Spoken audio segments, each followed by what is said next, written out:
Reveille, reveille. Look at us now, tip to Jesus.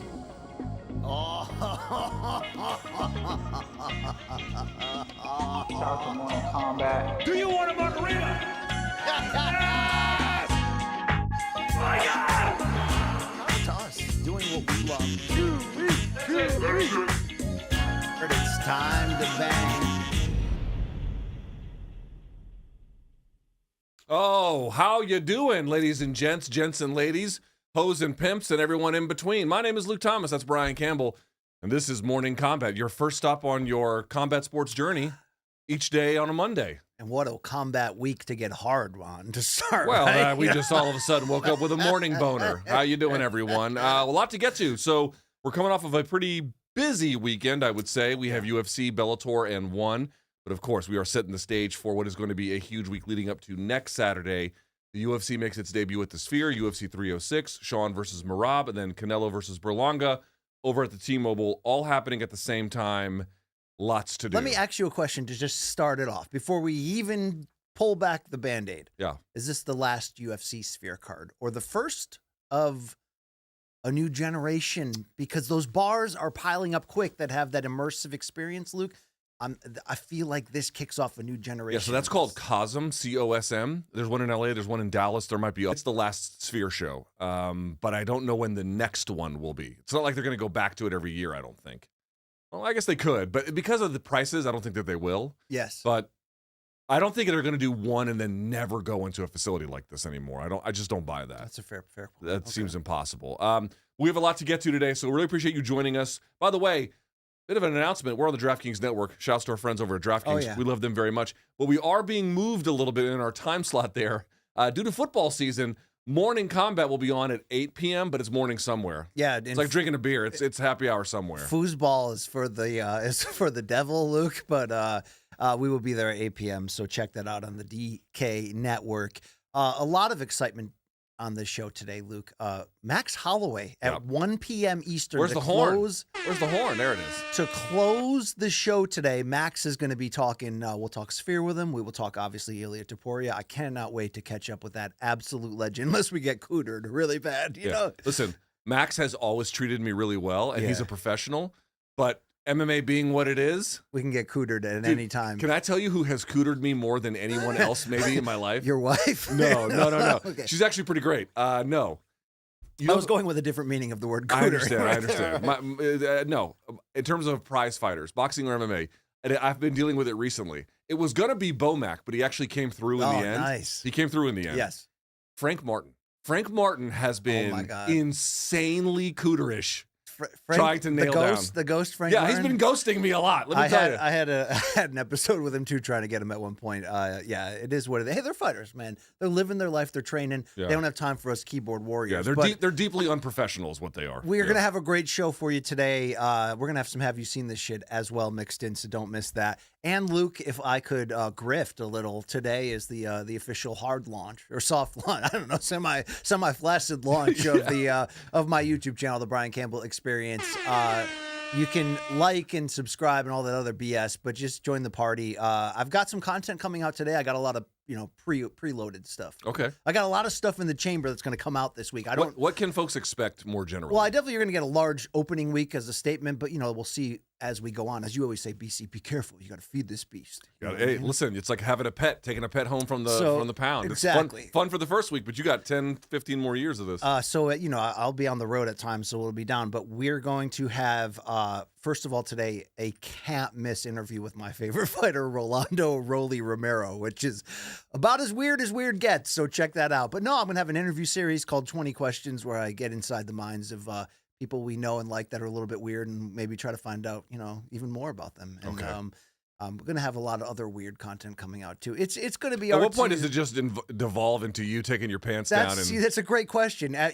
Because if the traffic is slow for a while, Luke, how long will it take before I'm showing my dong? I mean, we're just straight up only piping it. Where, hey guys, no content for free. That's for the members. You gotta, you want to see. We'll find out how soon it gets there. But hey, you roll the dice, you take a chance. We'll see what happens. All right, very good. And by the way, what's the URL? YouTube.com/ I don't know. The Brian Campbell experience, maybe. I don't really know much about this. I'm just trying to All wing right. it. You might want to learn that one. Yeah, I mean that's pretty decent, but there's going to be some great content. You know who I had a great chat with?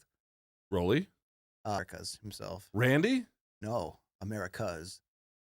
Oh, Eric? Eric Albertacini. You did an interview with him? Yes, he was at the Pitbull Brothers studio. Gave me a nice tour during it. Suddenly, there's just Pitbulls dropping in left and right. What did he have to offer? A lot of insight. I didn't realize how many. You know, how we look at him as this eccentric like '80s wrestling manager who's like dropped into modern day MMA. I didn't realize the genius behind how like he created the secret juice thing. He helped. Well, did he create it or did he take credit for it? I think he took it to the next level. Okay. That he took the original idea. I didn't know that he got Betch Kohea the title shot against Ronda. There's a lot of stories where it's like, man, I didn't realize you. He's kind of like a Forrest Gump of MMA. He's been involved in a lot of different things, you know, at all times. And when does that come out? This week, probably as well. I don't know, Luke. I put a lot of content together. We'll see. You know, which baby comes through the vagine first, right? How did you book that? Did you hit him up on WhatsApp? No, I think I IGDM slid him. Oh, okay, right on. Slid him hard. Came correct. I see that. I see that. Well, shouts to the ghost who has been ghosting me like crazy. It's been very frustrating. Wait, who's been ghosting you? Frank Martin, the ghost. Oh, I didn't get him. No, Like we had him. There have been at least 7 or 8 missed. Like I've been waiting for him to join and then didn't join. I'm like, what the fuck? I've actually had him on the call and then he's just gone. And then you can't get a hold of him after that. You're just like, where were we? What happened? All right. Neither here nor there. Last reminder, merch. We do have merch. You can go to morningcombat.store and I'm get 10% wearing off. it. Yeah, I'm wearing a little Yep. I got to get the bomber jacket. You can get BC's shirt, the hat as well. Yes, yeah, I believe. I'm wearing this biatch. I might even be wearing the underwear. You don't know that though. You have to sign up for my only pipes to find out. Right? All right. Well, BC, we have a big show. We have a lot to get to. Max Holloway's here at 1. If you're ready, let's get this show on the road. Yes? Yeah, you don't want to bring in Long Island Luke and ask him some bullshit? Very quickly, Long Island Luke, how are we doing? Doing good, guys. How are you? Oh, big reveal from Long Island Luke. This is self-serving, Luke. You know how I get a lot of credit self-wise for saying Ngannou would wrestle and saying other bullshit? Yes. Long Island Luke remembered something else I said that was sage and wise and genius. All right. BC called that Bilal Muhammad would knock out Sean Brady. No one remembers. No one, even me. Apparently, even me. Okay? When did he call that? That MK probably that Friday episode. You remember we had that graphic where it went inside my eyeball and I would deliver this like big. Yeah, I do remember that. This So hot take. you did that one? That's what I'm being told here, but not all of our episodes are on our site anymore as we continue to navigate legal hell. Happened, yeah. So we'll see if we get the Bruce records in the divorce or not. You know what I mean? You know what I love about the legal system more generally? What? How fast it is. Yeah, it's. Don't you love when everyone's on the same page and you think it's just signing a name on a paper, and then 6 months later, your Reddit turns on you and you're like, yeah, all right. Yeah, great. That's going so smoothly. All right, let's get started if we can here, BC. First things first. All right, let's talk about the UFC. UFC had a show, UFC Vegas 97. Sean Brady took on Gilbert Burns in your welterweight main event. And BC, I would call that fight tough, but ultimately a deserved win for Sean Brady. And against a very scrappy Gilbert Burns. We'll have a question that we'll want to answer about Gilbert Burns a little bit later, but my first question to you would be, did Sean Brady prove with this performance that he's a legitimate title contender at welterweight? He absolutely did. This was, in my opinion, short of a dominant finish, you know, because look, when you're in a test like this, and this was a point of no return test to find out, is he coming or going for real? You know, loss wouldn't have ended his career, but he needed to answer certain questions that really came up from that Bilal loss. I think he answered those. You need a little bit of pushback from the guy across from you without question to really prove these. And I think he got that. And I think most importantly, Sean Brady took some clean shots, stood in there, landed some decent counter strikes. Obviously, that's not the bread and butter of his game. But I think he put the best he can, the complete game together in over 5 rounds, never withered, never fell apart. Little wobble here, a little clean punch there. But Luke, we already know what he can do when his 80 is. What can he do when he's either behind in a fight or when he has to show a little bit more? I think he got enough pushback from a very dangerous and elite guy. Obviously not the best version ever of Gilbert Burns, but still a guy that could hurt him and finish him. If Sean Brady was who the critics of his performance against Bilal say he was, he probably would have got stopped in the championship rounds against Gilbert here. But instead, he leaned on his strengths, leaned on his crazy conditioning and motor. And I really think he really shut everybody up. Now, we still don't know, can he get over the top? Can he climb to the top of that mountain and do it? but I don't think he's going to implode on the way there. This was that performance that he needed to get critics off his back, and now we can sit down and actually go, okay, how does he match up against the best? What does it look like against Shavkat? What does he look like against Bilal? Those are the type of fights he's going to obviously have to win to fulfill this potential, but I think this just put away any of those like, oh, he's not ready for prime time. He's not made for this.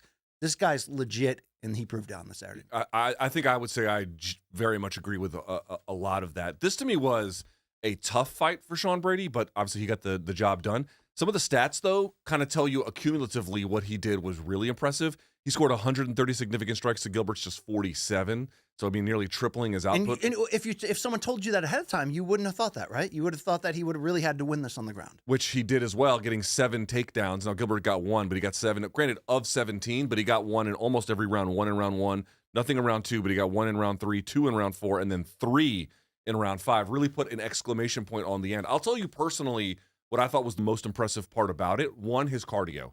I wasn't sure how it was going to look in rounds 4 and 5. We said going into that fight, we knew Gilbert Burns was much more battle-tested, and I think you saw some evidence of that. He was not overwhelmed by the moment per se, but for Sean Brady to still have the energy to really make sure that he escalated his performance as the rounds went on, I thought was critical that he did that. I mean, he's fit enough almost in a Merab sense where you're like, that's a weapon. That's a part of his game that is a weapon. In fairness, I think Merab's a little unique. Well, Merab is the top of that chain, but Yeah. I'm saying he fits in that category, and he's showing it to you where it's not just, oh, look, he's game for 5 rounds. He's going to be able to put that pace on people, Luke, that changes the dynamics of a fight. It's just so difficult to deal with a guy who we've talked to other fighters, and they're like, you cannot believe how strong this guy is, and he's putting 17 takedown attempts on you through the course of 25 minutes, plus a few wrestling scrambles, plus, constantly having to take top position and hold it or fight the hands if Gilbert got on top or whatever. Like just constantly going through work, a very laborious effort. I think that's actually pretty important. The second thing I'd say is he really clearly stuck to a very good game plan. They were trying to smother Gilbert Burns with offense, either by controlling him physically and getting on top or to the back, or blitzing forward to get him to cover up, then make chest-to-chest contact with him or, get to the back, but some kind of covering contact, and then push him against the fence, hold him, take him down, whatever they could. They didn't want Gilbert to really ever get going. Yeah. I thought, generally speaking, he did a very good job of that, which is not so easy to do, in part because Gilbert has been in so many of these situations. Well, and the one thing I'll say about Gilbert, we're going to talk about his age in a minute. Sure. I thought his defensive wrestling and his scrambling in this fight was actually pretty good. Oh, no doubt about it. No doubt about it. And that's why I think Brady got enough of a pushback where you were going to learn the questions that you needed answering. And if Brady wasn't who he ended up showing himself, I think he would have fallen apart or had some troubles there. But look, I mean, when you can weaponize that cardio, it basically, in this case, when you had an older opponent whose output was less than it would have been in his prime, right? I think it really puts guys like Gilbert in a spot here where it's like, am I going to risk gassing myself out trying to compete with what this guy's giving me? And I think when Brady was allowed to establish that as that's the base we're working with here, it didn't become hard for him to get those striking numbers. But he also, Luke, what was the biggest question we asked of him coming in? Show us more with the striking. Show us you can be dangerous. He wasn't out there hitting some pretty stiff shots and also some creative shots from certain distances or certain setups where I think it surprised Gilbert. I think Gilbert was genuinely surprised at times where Brady is still in progress of building to round out his game, a striking that can not just complement the wrestling, but become a legit threat to people. Not there yet. But even though he's kind of both a work in progress and walking into true title contention for the first time, I think there's more room to grow. And I think this was enough growth where you're like, okay, he's shut down those holes in his game. Now, how long can he carry out this A game against these elite guys? How many of these elite guys can he do what he did to Gilbert, which is make Gilbert fight his pace on his rules and his terms? That's what allowed Brady the room to really start to do this and open up the striking and add more to his game. But he does have to have that control, doesn't he?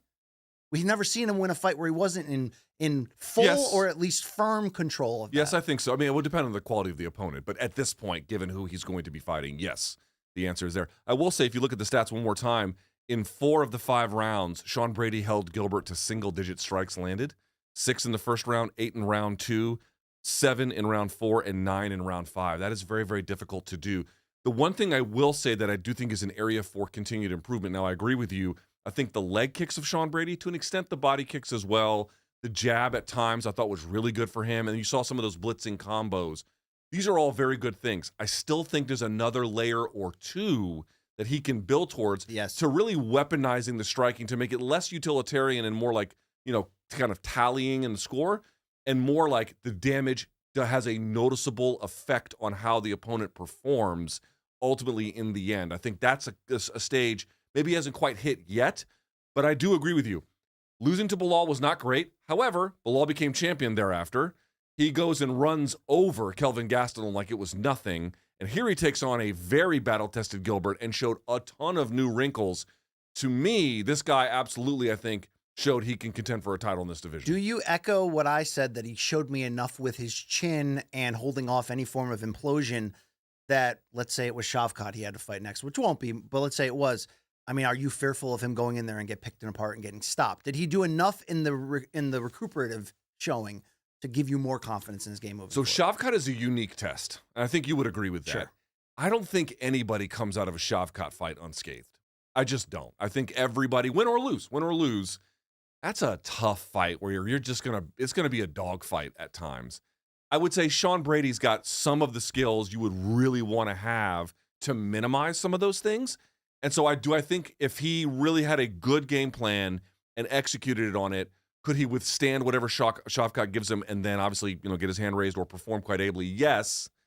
But at the same time, that's a risky fight for literally every single welterweight. I guess I'm just happy because, Sean Brady's easy to like. We met him. We had him on Room Service Diaries. He fit in with what we, and the way we vibe. So it's easy to cheer for him. But I think the biggest thing I picked up from talking to him on camera at length and off camera, just shooting the shit, is like, I mean, we already know this by his physical conditioning and the way physically how he looks. He's built like a brick shithouse. But Luke, I mean, he is all the fuck in on trying to be the best he can. And I know that sounds, well, okay, he's a professional. He should be.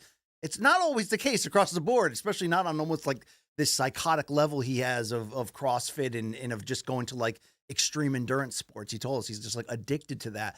But, some guys have so many things that are great and could be stars, but they are missing that one thing, whether it's chin or whether it's something that's just, I mean, like an Americana is always the example. Something that they can't fix, but you're like, damn, every other category, it's a pleasure to watch this guy. He's dynamic. It's good to see a guy be able to shut down the questions against him. And when you know how hard he works and how hard he wants it, this guy belongs among the elite in whatever division he's going to go in, because you could tell he's comes to see the rest of that game coming together with that. Part of a natural process of newer talent feasting off of the older ones and that then taking their spot. It's just how the fight game works. Let's talk about what should be next for Sean. Then I want to talk about Gilbert.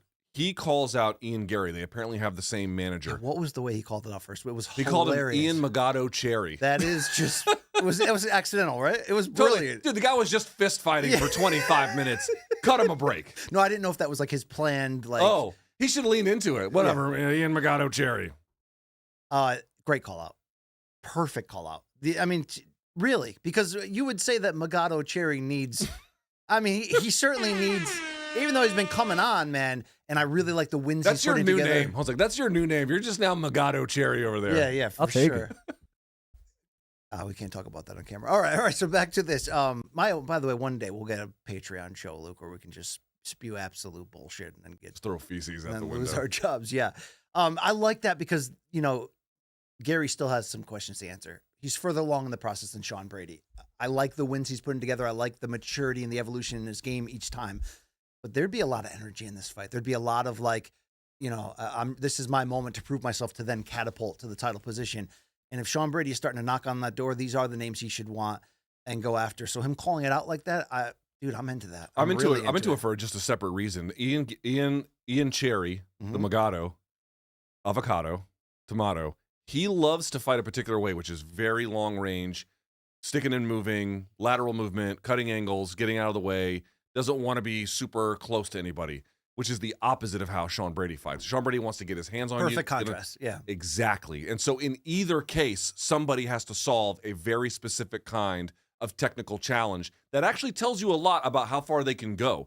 It doesn't mean if one loses to Sean Brady or Ian Magado Cherry that no upside is possible, but I am saying whoever does solve that is solving a very, very real and difficult riddle. For that reason alone, I want to see it. I don't know how much of a grudge match the fans perceive it as. But I love that. I think it would call. be an intense build. I think you'd see, not trash talk for the sake of it. You'd see two guys, like I said, the energy would be high in that fight because it would mean so much. What do you think the line would be? What do you think it should be? Because are you as high on Gary as I am at the moment? Where I think no. You're not. Okay. No. Okay. I do think he's skilled and talented, and I think some of the hate he gets is just from underfucked dudes who don't have a life. Underinformed dudes who believed that his wife's ex-husband was living in their house. Those are dudes. Those are dudes who have never felt the loving embrace of a woman, and they are obsessed with with other people's lives. Some have, but they paid for it. Yeah. Okay. Right? And there's a line in the sand of people, Luke. Okay. Which side are you on, folks? That's the question out to you. Are you all right?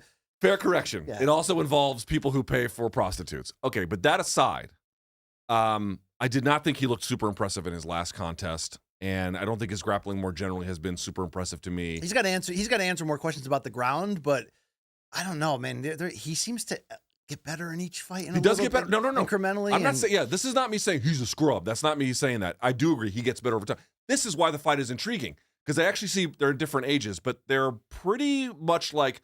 I'm not going to say collision course, but they're still both elevating their game at a really interesting time. They desperately want to be great, too. That's why I think it would be such a great fight and would answer a lot about where each are at. Does it make sense when you look at the top of the division and who is scheduled to get next, who should get next? I mean, it's got to be Shavkat next, right? For the title. Yes. I don't see how it's not. I mean, this whole shit about like Kamaru fighting him seems like a monumental waste of time. Dude, I brought this up. I was talking to Long Island Luke about this before the show. I did a tape study on Bilal, and I said, Kamaru just kind of falls into a takedown because he cannot explode anymore to achieve like the position in a firm kind of way. Oh my God, dude! Like you can't beat really elite guys doing that. As good as Kamaru has been and is. No, I don't have any interest in that. Was there a turning? Like, what was the turning point that Kamaru went from legitimately being the number one pound for pound guy? And a guy that we were like, is he going to catch GSP? Is he going to is he going to be a top 10 fighter all the time? And aftermarket, obviously still dangerous in any given matchup. He didn't embarrass himself against Chimaev by any means. Still has something, but what was that turning point where he lost it? Well, age is a motherfucker. So that's part of it. He got old, and you can get old very quickly too. I mean, you could say, is it the high kick? Is it the high kick from Liam? The high kick certainly didn't help things, but this is something that if you've not watched fights for very long, and when I say very long, I mean 5 years or less is not very long. If you've watched fights long enough, what you really begin to see is that there's a lot of telltale signs about when somebody is old, one of which we'll talk about with Gilbert in a second. But the other thing you'll say is sometimes in the fight game, not all the time, but sometimes guys just get old overnight.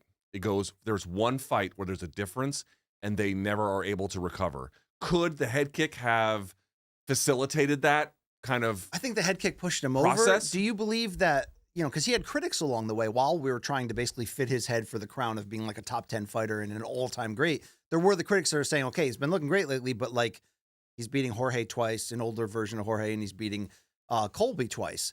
And I always push back against him. Like the first Colby fight was, the second fight was close too, but the first Colby fight was an absolute war.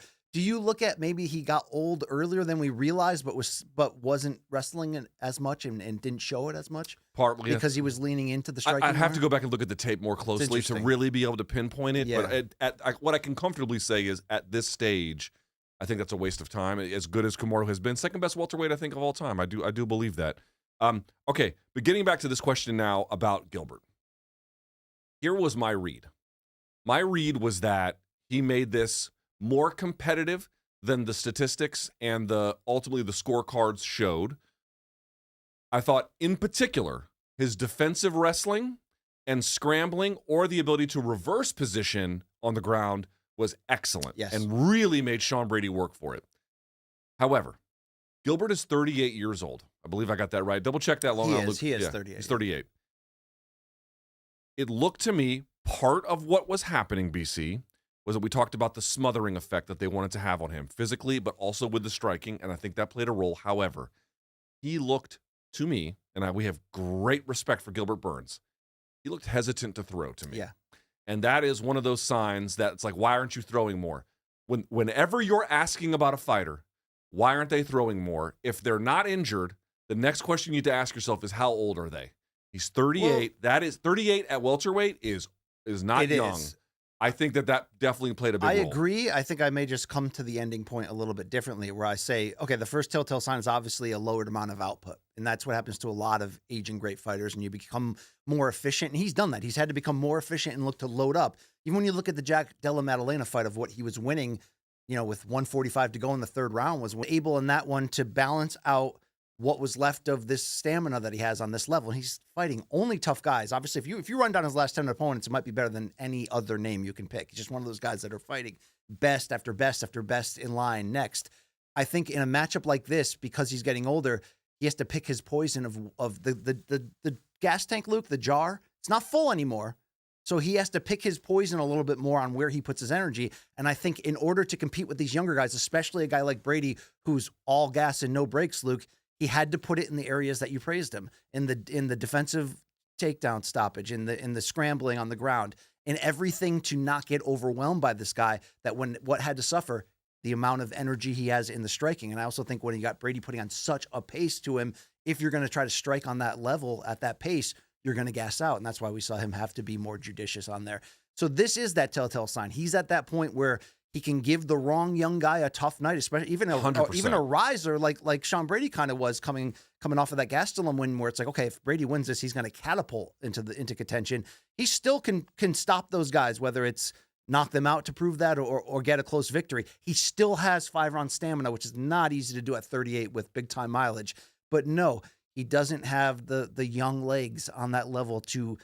You have to, you got to pick your poison, and he's putting it into defense and he's putting it into the wrestling. And would you say that the grappling purist in you was almost erect watching some of those transitions? That was elite shit back and forth. They were trying harder on the ground than when two guys have great ground games typically try to do, right? You're more often to get or not more often, but you get a lot of Covington versus Usman part ones where they're like, yeah, let's just punt on the wrestling and kickbox this whole time. They went after it. They went after it and tried to one-up each other, so that takes a lot of energy at 38 to do.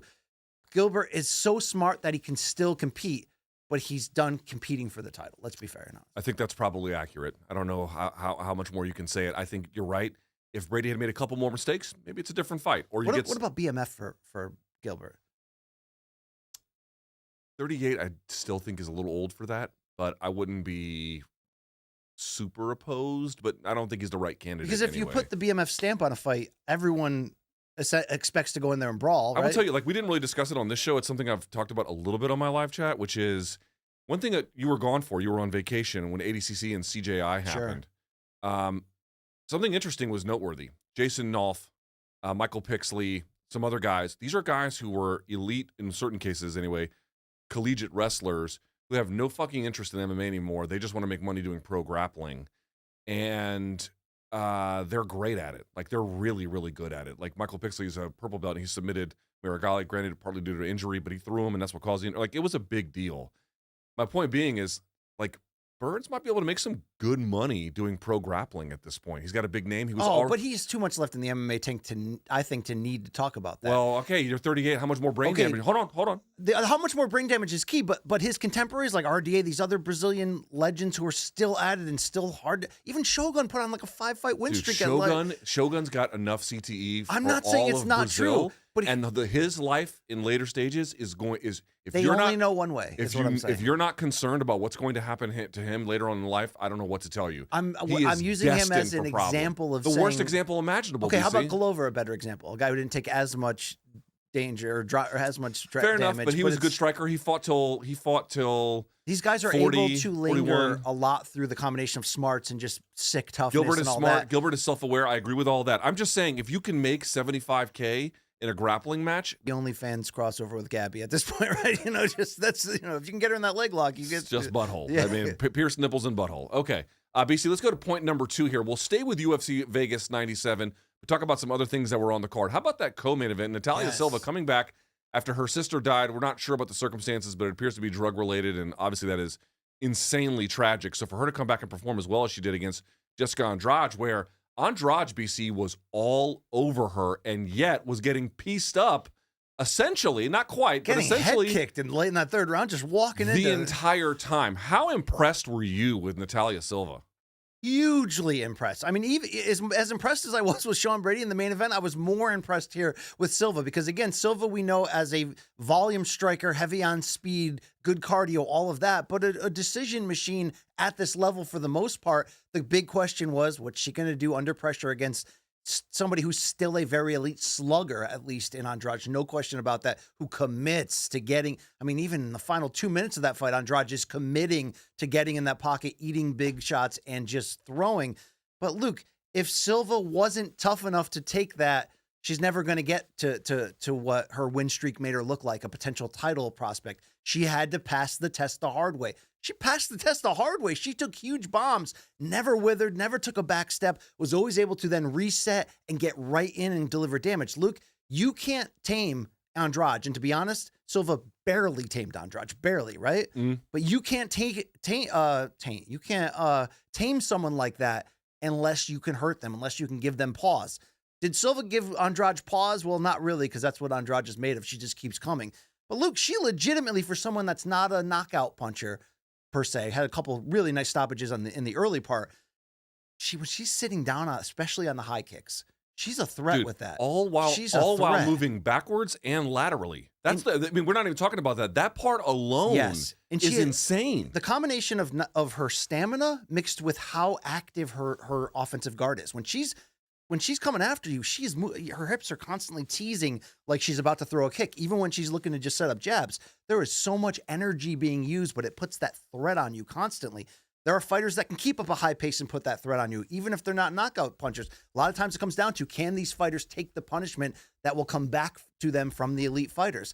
In this case, obviously Andrade is not super elite, but she's always dangerous enough and still dangerous enough that we would have found out. Dude, what we found out was we have a real contender here.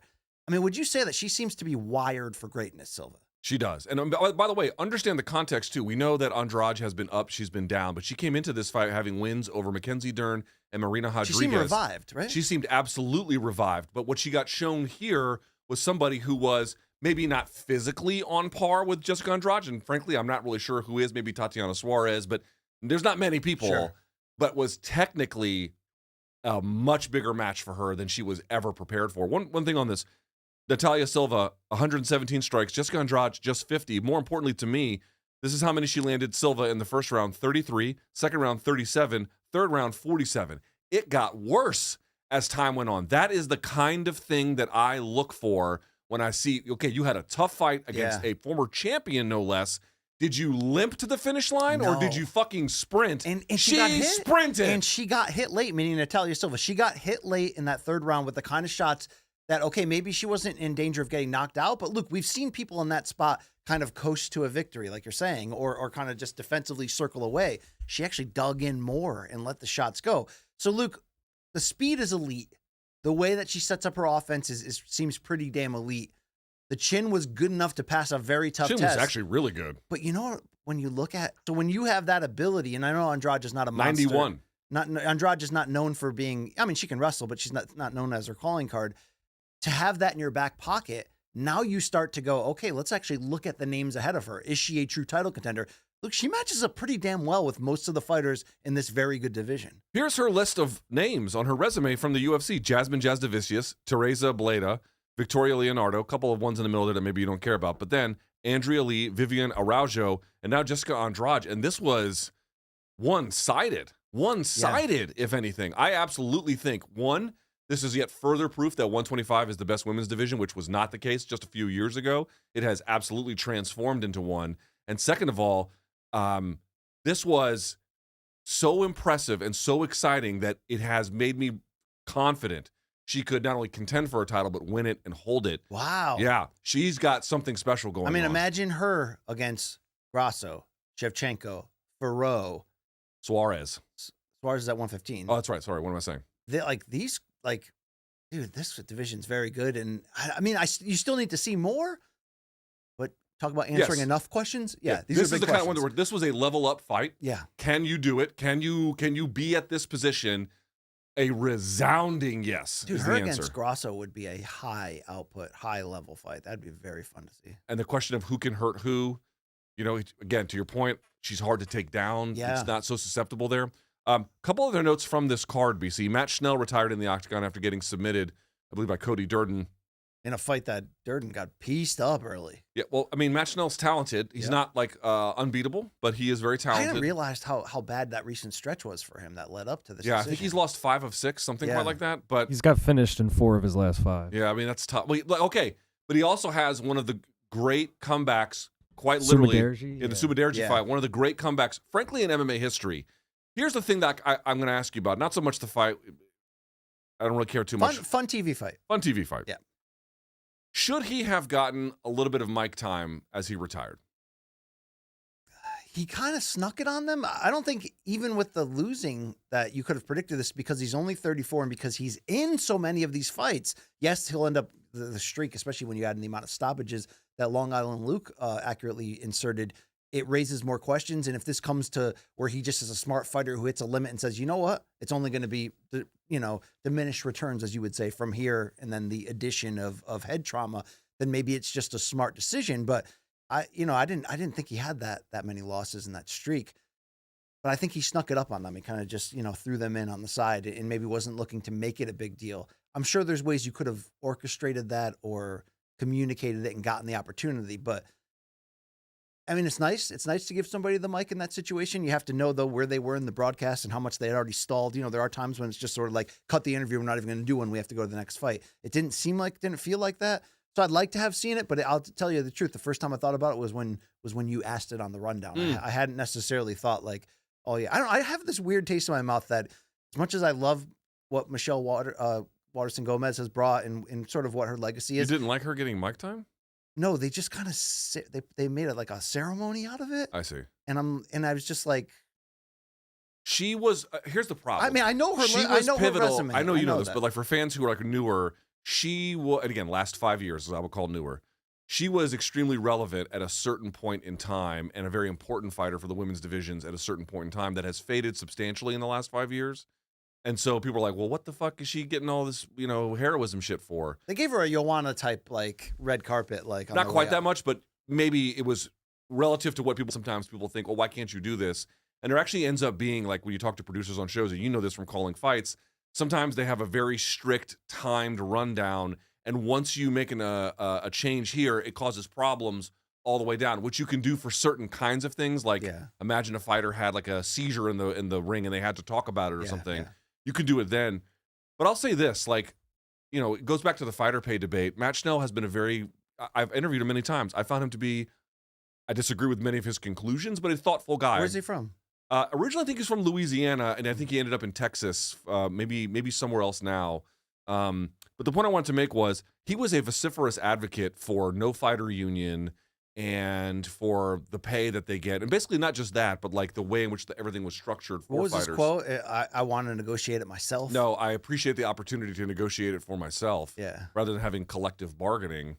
And I just, like, it's a bit of a cautionary tale about what that kind of attitude gets you. Yeah. They're not going to love you back for it. It doesn't work that way. You have to, this is a world where you have to take things, and there's a right way and a wrong way to do that, of course, but being nice to the UFC or any company doesn't mean that any company in corporate America does not mean they're going to be nice to you back. I think he should have gotten one if there was an opportunity for it, but they didn't give it to him. Well, also, What are you to gonna be say? fair, Bisping's a little wordy on the mic. He's not parsimonious, is he? He's not very parsimonious. No. You know what parsimonious means? Probably not. Yeah, But, it means it's probably something. an economy of language, like very, Thank you. minimally used. Do you have any friend circles where you guys just get together and the equivalent of just putting it out on the table and touching each other? You just trade big words. Most of my friends and one up. so- That's called Scrabble. Do you play Scrabble? With I actually Ben? don't play Scrabble. Should I play Scrabble?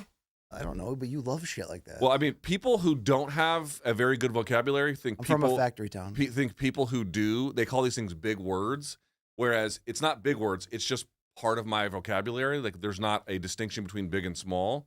And so my friends read books so that we don't like have to have these kinds of weird moments that you describe as this kind of fantasized thing that you imagine readers do. I don't know how to explain You know that what to my you. friends and I are more focused on? Wait, did you kill your mic? Oh, no, wait, there you go. No, Go I've ahead. never carried it. Each other Eat chowder. and boobs. Yeah, you know what I mean. That's pretty much it. Luke. We got to get Big Bang Zhang in here to eat chowder. No, Ariel already beat us to it. Did he? Yeah, but I don't think he did like a big gimmick thing, but he did have him in studio with the translator. When was this? I missed this. It was. You may have been on vacation. Okay, all right. All right, last thing on this, Vanessa Demopoulos. Was she robbed against a Mormon? I can't pronounce her name very well. When she grabbed the inside of her glove on the armbar? Her opponent would go on to say afterwards that she didn't, and it, she clearly fucking did. I mean, she did at one point to start that, but she was claiming. I guess she was claiming that what she ended up doing was legal. So, what is the interpretation of the rule? Okay, here's my best understanding of it. You are fully allowed to grab your own glove and inside your own glove.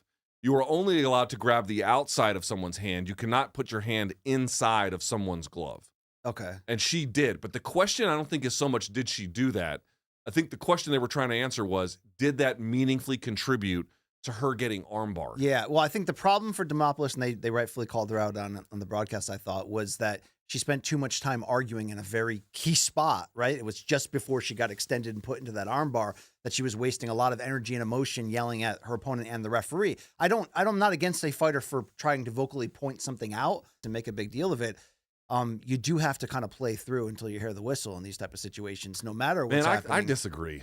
You sure? I mean, I don't really disagree in the sense that you got to play through it. I think in general that's going to get you further than not. Well, if we have a system involving like an instant replay, it would help that decision for sure. But dude, like trying to Luke, am I missing part of this? Wasn't part of what was happening was they were trying to ascertain to what extent the glove grab may or may not have contributed to her getting armbarred, correct? Correct. All right. To me, that is fucking insane. And the reason why that is insane is because was a foul committed, yes or no? Once the answer is, was the foul committed, the downstream effects from that are extremely difficult to figure out. Could it have led to a submission or not? Or could it have changed her reactions or not? It brought her out of a place competitively that she was already in. And more to the point, somebody answer for me a question. What the fuck is illegal in MMA?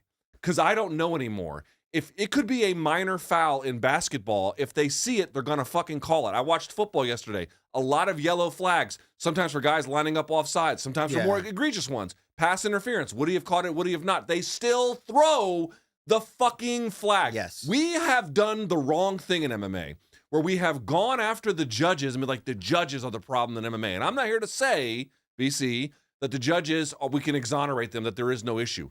What I am going to say is I actually feel like much more attention needs to be paid to not just referees, but the commissions that they represent categorically refusing to enforce the fucking rules. If you see someone's fingers in their glove, take a fucking point, separate them, restart it, do something. It cannot be the case that you can commit a foul that egregious. Because by the way, for folks who don't understand something, wrist control is one of the most dominant forms of a grip you can have on someone. It's the end of the fucking lever. If you get them here, they can't do a lot with it. Once you get that, and that, by the way, hooking inside someone's glove is like an insanely dominant grip. Trying to fucking matlock your way through the evidence to be like, well, maybe it would have led to the submission, maybe it wouldn't have. Okay, so totally misses the point. I think somebody said it on the broadcast. What they throw out an idea of what if you warn somebody for the first aggression? No, foul. What's the word I was looking for? Like Philharmonic or something. Egregious. Thank you very much. See, friends help each other out. They don't judge each other based I don't on judge you. Their dictionary dictation. If anybody judges, you judge me, motherfucker. That's like my full-time job. Yeah, I mean, please. The suggestion was you warn somebody the first time, and then no matter what the next foul is, even if it's the first foul in a new category, you lose a point. And then the next foul, no matter what it is, you lose a point. So it's basically like you get one get out of jail free card. Then it's like get your entire shit together. Why do you get one out of jail get out? Dude. Okay, no. You're going to go again on the same rant over again. But I'm trying to tell you, even if they put that in, there's still a ground to do it once, which you can still kind of play with. But at least there'd be a set system in play. Now it's sort of like, well, I'm going to warn you twice in this category, and then warn you one in here, and then warn you in this one. And also, to your point, there's just some of this seemingly apathy from the referees to jump in and do this enforcement. I don't know.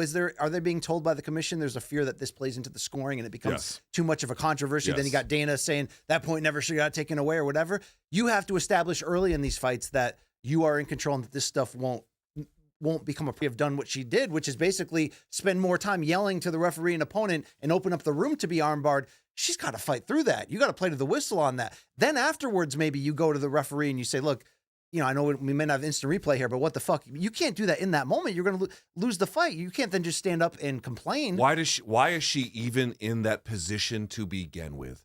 Why does she have to even mentally say, well, someone just committed an egregious foul on me, but I guess I have to fight through it because protect yourself at all times. It's just like in boxing. I understand protect yourself at all times. That's fine. You can say that's her job. Why are we letting the referees off the hook by saying, well, just protect yourself at all times and then bitch later? No one's going to care later. The only reason we're actually caring about it is because she did it actually during the middle of a fight. And the reason she actually did it in the middle of a fight, ... is because these motherfuckers won't take a point. They won't reset position. They won't do shit. I took one class. I'll never forget this. Did you put cocaine on your Wheaties this morning? I come in with low energy, you get bitter. I come in with high energy, you get bitter. Can you just not be bitter? Try that? Can you just not be bitter? Buddy, you're about a week away from that staph infection. I'm going to rub it on you. I'm going to rub it on your mouth. I'm trying to understand. There was a class, and this is no bullshit. There was a class I took in college, I'll never forget it. And the one time a professor asked us, what makes laws legal? What makes them legal? You can write them down on a piece of paper. Is that what makes them legal? You can say that Congress passed it. Does that make it legal? No. The only thing that makes a law legal is to what extent it is enforced. That is it. If you have a speeding sign in your neighborhood that says 25 miles an hour and you go 55 and there's zero consequences for you or anybody else, is that law legal? Not in any functional sense. There has to be a degree of enforcement to give it the legal backing. Yeah, I agree. It's the same thing with the fouls. Even if you don't want to take a point, reset position, stand them up. Do something other than, well, I guess I'll get the next one when it comes around. Unless, to your point, it's an eye poke, in which case we start the oopsie clock all over again, and you get a free one of those. No, it's fucking insane. Yeah, they got an issue here across the board, but they don't seem to really want to fix a lot of these issues. But I say that, and then we got rid of 12-6 elbows, and we changed the rules on a downed opponent. So there has been positive change. That's an Andy Foster thing in California, right? Did he help with that a lot? Yes, he did. I'm just going to say this. Hey, Andy, if you're listening, let's fix this area too, so Luke doesn't have to keep screaming. Well, I'm just going to say this again, just to wrap up. There was years and years and years of bitching about judging. Yeah. And I do think that the commissions slowly over time have listened. You can be upset that they haven't fixed it, but they definitely have tried better ways of doing it. It is time to shift a little bit of the focus towards the refereeing decisions where we're just not going to call fouls anymore. It is so fucking bad for the sport. It is bad for the fighters. It's bad for the fights. Let's fix this, please. Okay. Yes. BC, topic number 3.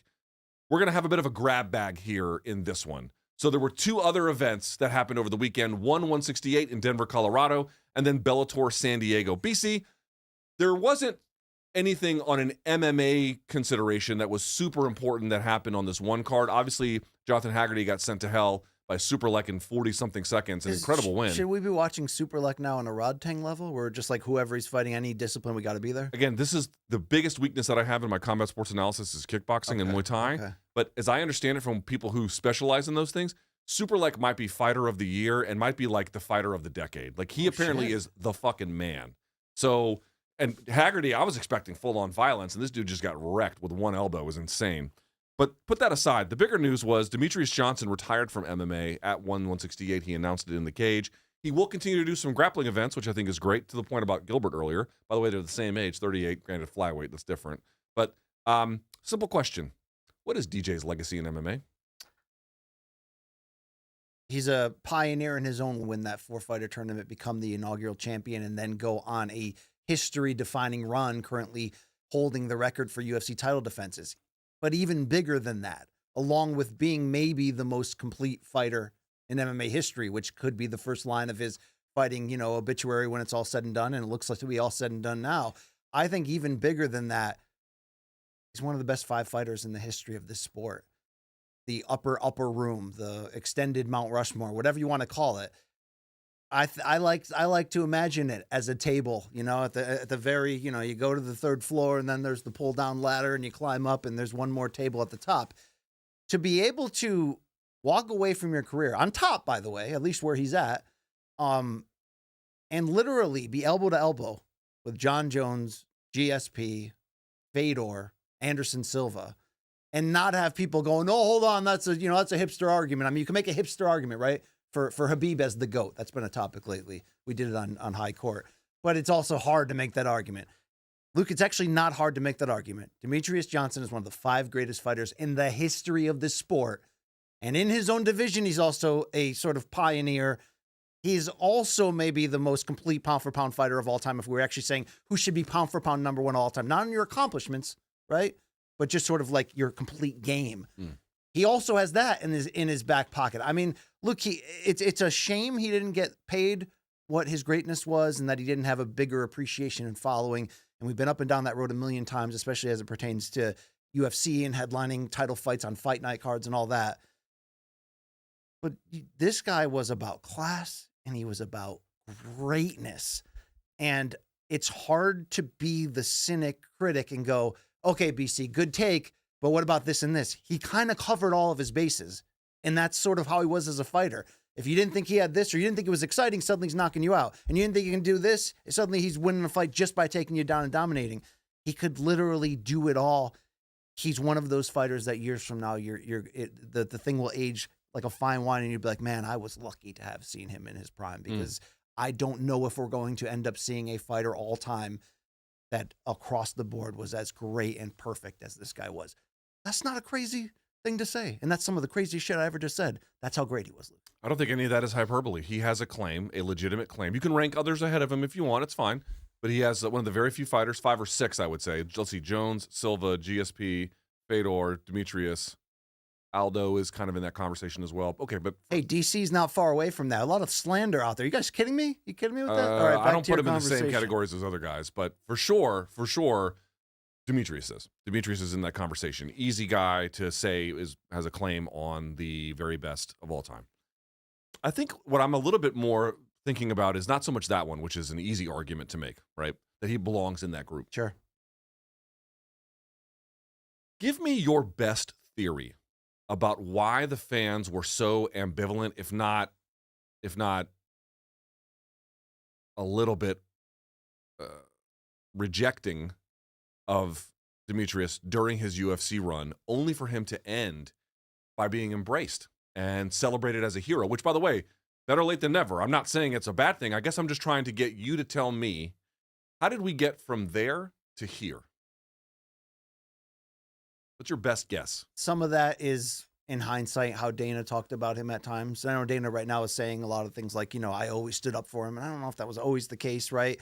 I think sometimes when it comes from the top like that, you sort of go, okay, this guy's great, but how many chigs you fug? Who's watching? How many pay-per-views can you sell, so to speak? We're doing that show today. No, but it made sense perfectly, right in there.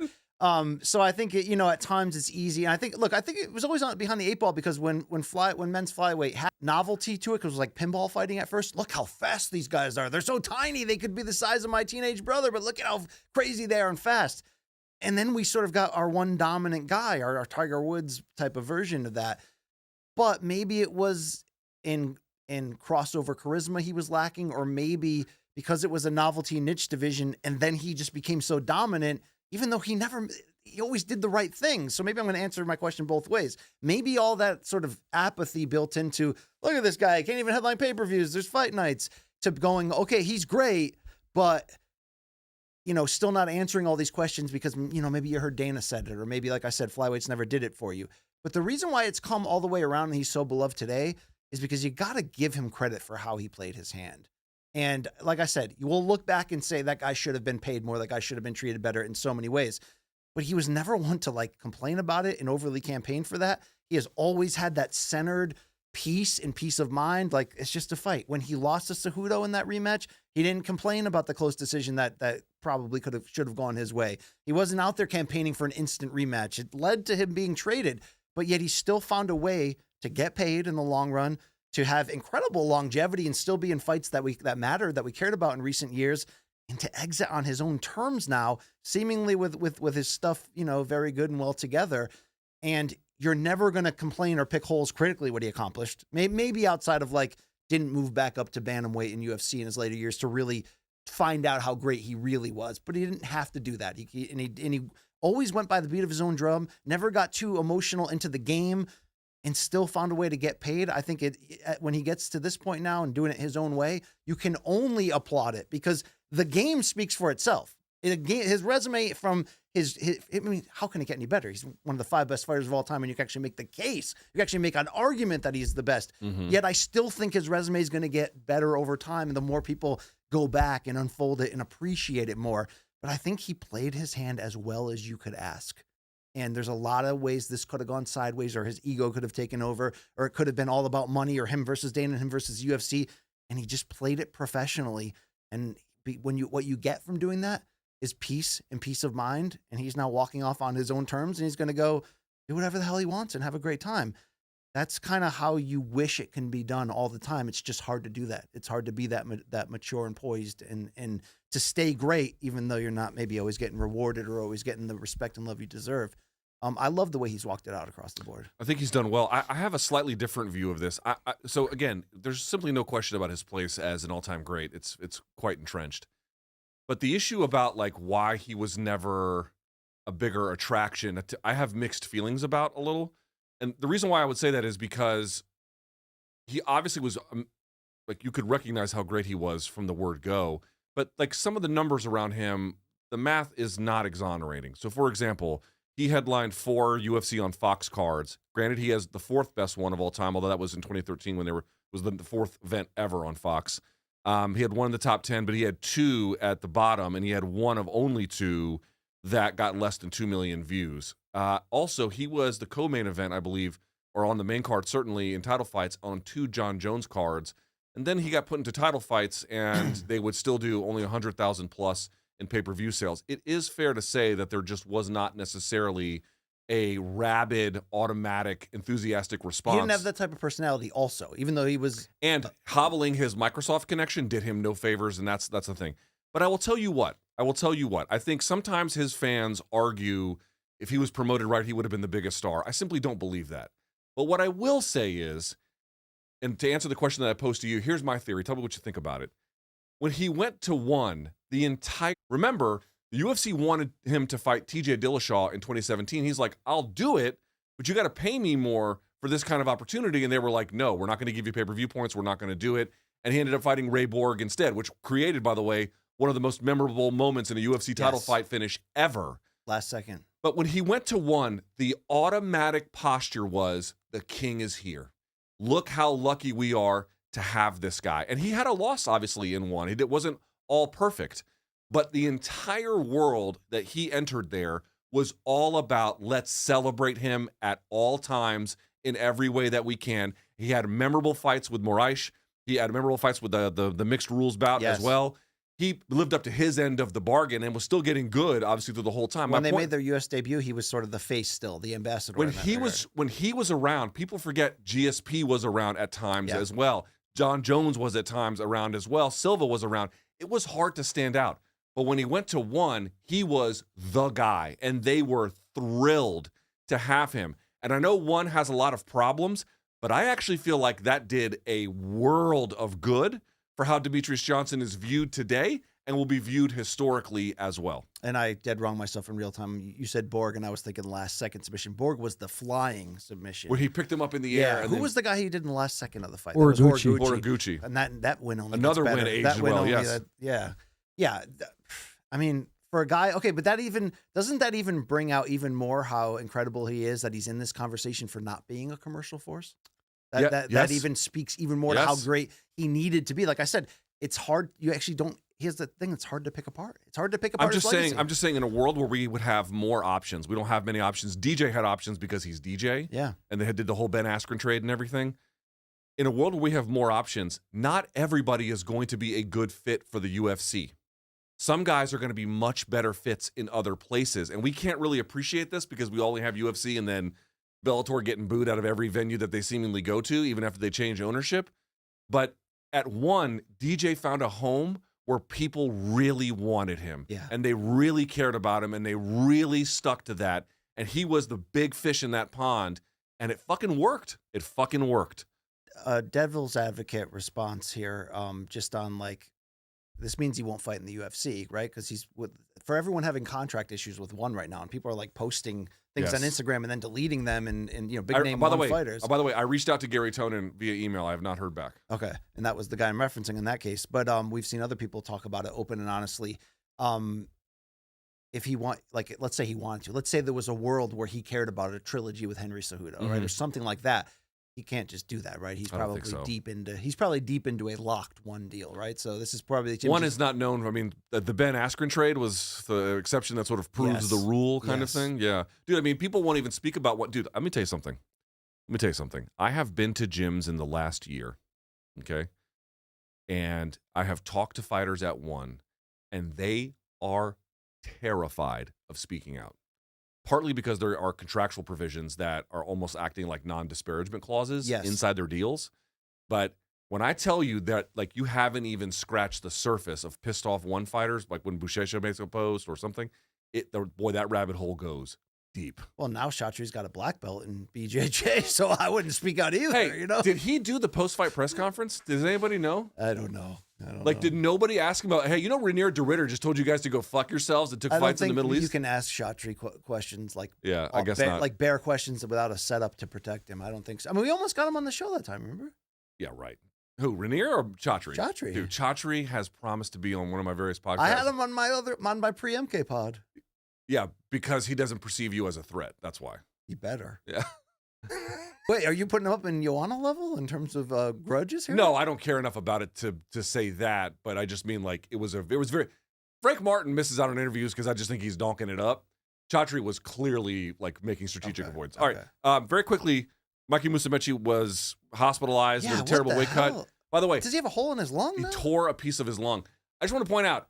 Good job solving weight cutting, huh? Hey! All right. Got that done. Hey, who was the guy who said all along they didn't solve shit? Was it this guy who said that to the two various accusations about how I was being overly negative and couldn't we try something new? And I was like, don't you understand this is all a bunch of bullshit? And over time, I have been vindicated in a number of different ways. Just want to point that out to you, BC. Yeah. Hey, I'll give you your Bilal by KO. I'll give you should. your Francis by wrestling. You got to give me that. Superlek, as I mentioned, defeated Haggerty. Liam Harrison retired at least from 4-ounce Muay Thai after he got knocked out. Let's go quickly, if we can, to Bellator. Again, I mean, just booed out of the arena a tour. It sucks because Usman and his team, Habib mostly, they took that fight so seriously because they know, like, if you come in against a guy like Chablis and not do that, you can be in trouble. But it's like, what did they win? Who cares? And they got booed. On top of that. Yeah, I mean, dude, two weird things about this broadcast. First of all, Usman looked good, not like tremendous, but Alexander Chablis is a good fighter, and Usman looked better. Overall, he looked better. Yes. And managed the rounds to win. But there was two problems. One, like I've said this before, I cannot think of a major promotion that gets booed more for their main events than Bellator. It is shocking how often that happens. And not just, I mean, this has only happened, I think, one time with the new promotion, but like under the previous leadership, Jesus, they couldn't stop getting booed. But here's what I'm going to say. They had Habib Nurmagomedov in a corner cam on the screen. Okay, did you see this? Long Island Luke, did you see this? So corner cams they post for like what, 10, 15 seconds, something like that, right? Yeah. Dude, they left it up for like 3 or 4 minutes at a time. With audio? With audio Oh, for boy. every single round. Okay, but isn't that them acknowledging, no disrespect, by the way, they do have a nice announce crew. That's not a bad It was patchwork announcing. Jimmy Smith and Sean Sean O'Connell. which is actually a good duo. Yeah, I but like both of them. Is this their way of acknowledging that they're better than any other content we got? So let's just let Habib speak in Dagestani. Yeah, and by the way, that was the other problem. He wasn't speaking pure Russian. He must Right. have been speaking some Dagestani dialect, so they kept telling the translator, hey, translate. He's like, I don't know what the fuck these guys are saying. Dude, it was whoever made that call has no fucking clue what they're talking about. But that aside, Lorenz Larkin, did you see his KO? No? I did see his KO, Monsoon. yes. De Monsoon had a fucking awesome KO over Chokali. Yes. Levon Sorry, I'm Chokali. distracted by breaking news here. What's the breaking news? What's the breaking news? Randy Cooter cannot make it for 12 Eastern today. No, I'm serious. Max Holloway's out of today's interview. They had to reschedule and did they? And so that happened.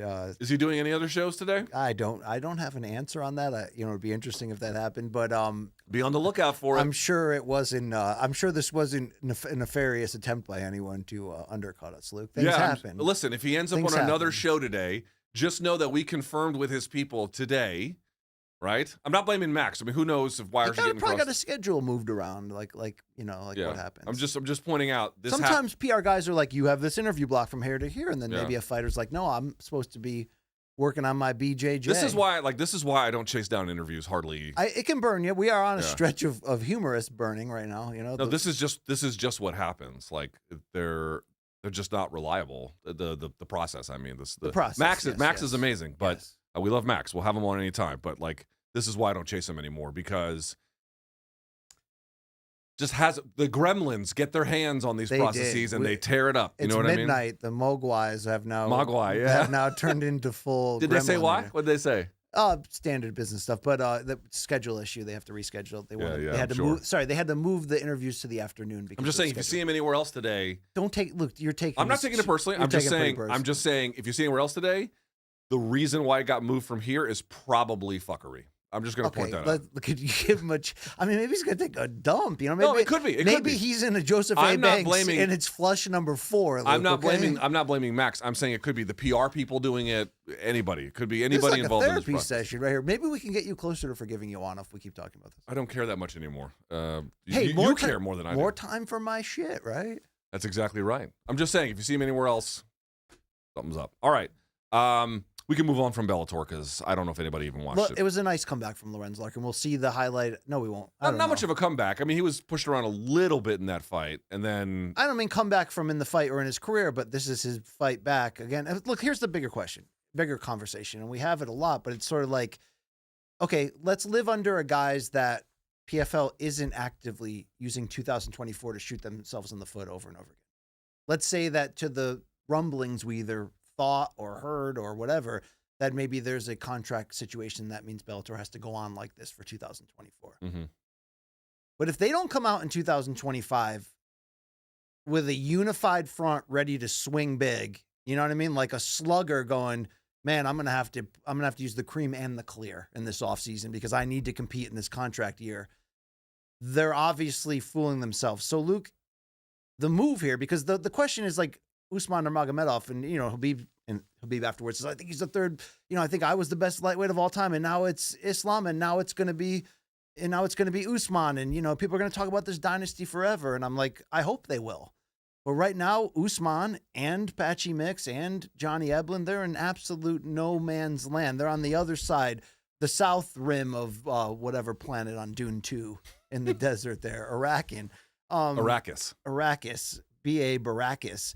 So, Luke, if they don't abolish next year the seasonal playoff format, regular season playoffs, $1 million, whatever, and pool their roster together and schedule a bunch of pay-per-views, whether they die on the vine or not, and try to come out here as a legit number 2 who wants to be number 1, then what the fuck are we doing? And how quickly does Usman Nurmagomedov get into the octagon and other people like him? Because if this is 1 year fucking around and we don't currently have this division like they told Johnny Eblen and okay, we're trying to join forces, but you did it in a year that you announced to everyone that you're going to compete. They're lucky, it seems, that they're getting Francis Ngannou finally. Jake Paul's not walking through that MMA cage anytime soon, despite the big announcements and fanfare that was associated with that. Will they do it, Luke?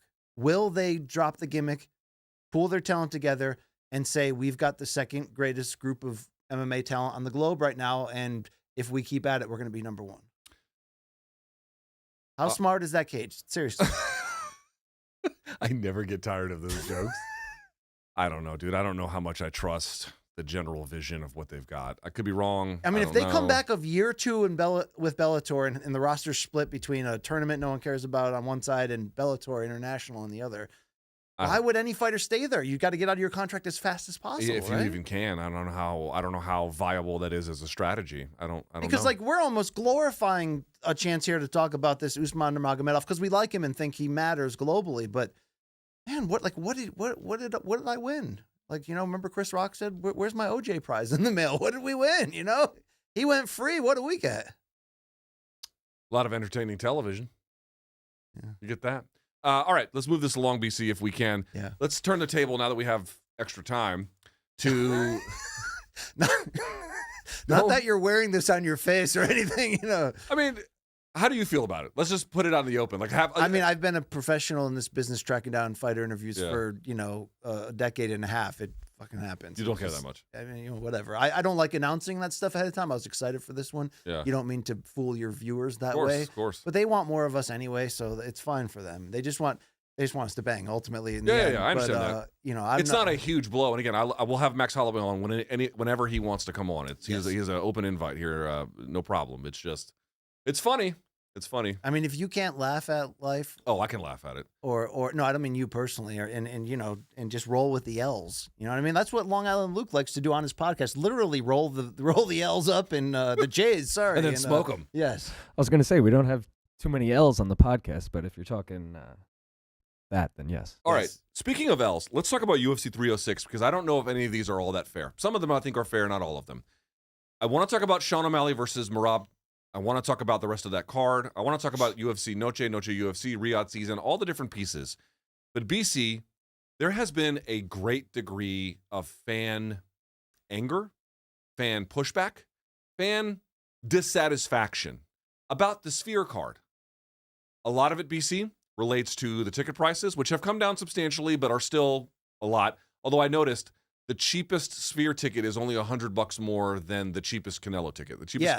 That's why it's hard to go too ham on this argument when we're literally comparing it to boxing on the same night when big boxing fights notoriously overcharge. For safety. And also like Canelo, the available tickets. So I mean, the ringside ones are mostly taken up, but like even middle outer bowl, they go for $3,500. They're not cheap at all. Okay, but putting that aside, the ticket prices for the Sphere were just high, and I don't think people are necessarily saying that the main event is garbage, but there is a certain degree of dissatisfaction with the card quality.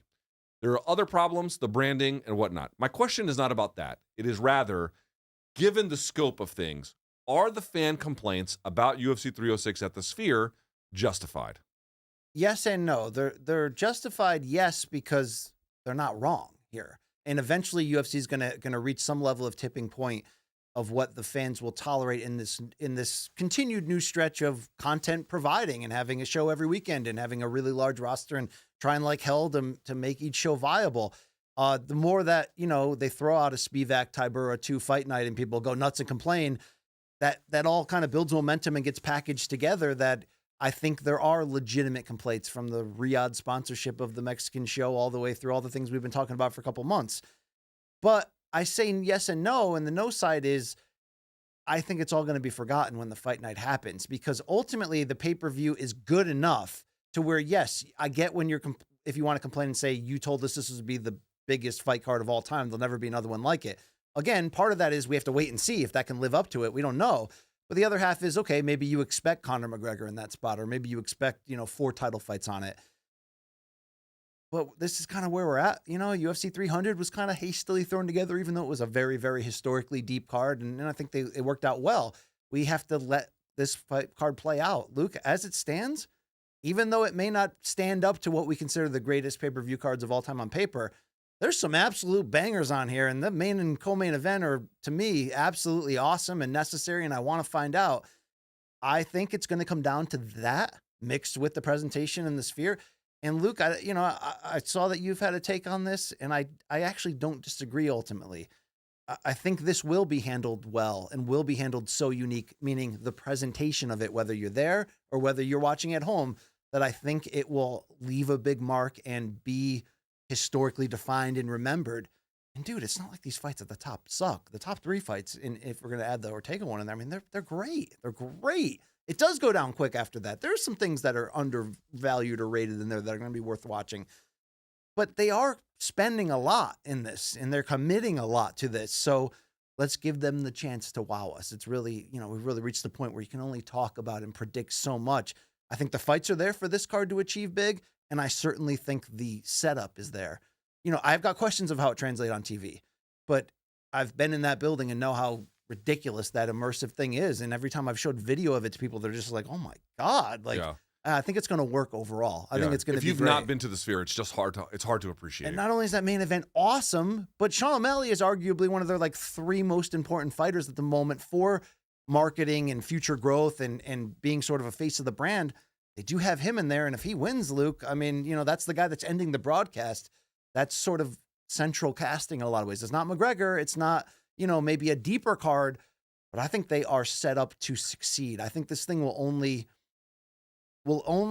it's hard to say this, but I believe it. I think it will only surprise people and blow them away. And I say that's hard to say because they're literally telling you this will be the greatest thing that ever happened. I just still think that the controversy has almost lowered expectations enough that now they're just going to come through and bring it. And I think what's coming, Luke, is going to be hard to fail is really what I I'm agree saying. with a lot of that. Let me just say a couple things. I mean, I saw some people being like, well, Dana promised Fight Island. And in the end, it was just, you guys are just at the fucking Emirates. Like, there's nothing there. And I'm like, guys, he's a fight promoter. Yeah. He's a fight promoter. And you can pick literally any fight promoter. BC, him, De La Hoya, Bjorn Rebney, Scott Coker, Bob Arum, Eddie Hearn. They're all going... Campbell McLaren. Anybody who's a fight promoter of a reasonably sized promotion, they're going to say a lot of things that are categorically false a lot. It's just going to be, or exaggerated or something. That's what the job entails. You have to have a little bit more built-in skepticism, a wait-and-see approach on some of these grandiose claims. And, of course, that's true for the Sphere as well. My only reason for optimism is, BC, having been there and sort of taken the red pill, you're like, holy Jesus, this is a once-in-a-lifetime opportunity for something. Also, MMA has been missing a degree of pageantry because the business model has changed. Everything is just factory assembly, get content out the door. And this is true for PFL. It's less true for ONE now, but it had been for some time, where if they're just focused on content production as much as possible, they're not focused on packaging it and making it look nice and giving a greater sense of grandeur to the whole thing. That has been missing from MMA, and leaning back into it, I think, is good. But BC, I actually do understand some of the fans' pushback here, and I think it should be acknowledged. I'll say, Canelo versus Berlanga is not even in the same fucking universe as the best fighter in the best division the UFC has, taking on the consensus #1 contender. And it's like 2 top 12 pound for pound in the world. Right. Like, I mean, Canelo's the man. Berlanga is not. And it's just, you just can't say it any other way. But the thing I do think you have to acknowledge, fans have had 2 complaints. The branding's one thing, but the 2 complaints in general before this card ever got announced. 1, the ticket prices were outrageous for shows in Miami, for shows in Las Vegas too, but not just there, other places around the country as well. What was it? Worst seat in MSG last year, 900? Something insane. Yeah. Okay. And also, because there's so much production of content, there have been lingering complaints about card quality. Mm-hmm. And what the Sphere show represents is not just the union of those two, but when you expect the UFC to correct for high ticket prices and correct for a lagging card, they went the other way and made the most expensive card with not a bad main event, not a bad co-main event, but to your point, the supporting cast there, I can understand why people have that. And so I fully get why people are really pissed off and dismissive about it. My only hope, BC, and please tell me if I'm missing anything, my only hope is I don't know if the Sphere show will be good in person or at home. I have no clue. We have to wait and see what they'll do. But this is literally, and this is not an exaggeration to say, it is literally the most unique venue in the world. There is nothing like it anywhere else on earth, not even close. Guys, if what we want from the UFC is more pomp and circumstance, yes, we want better card quality, I understand. But we also want this missing piece brought back into some of the bigger shows. Can we at least grade it after it happens? I don't think I'm asking a lot.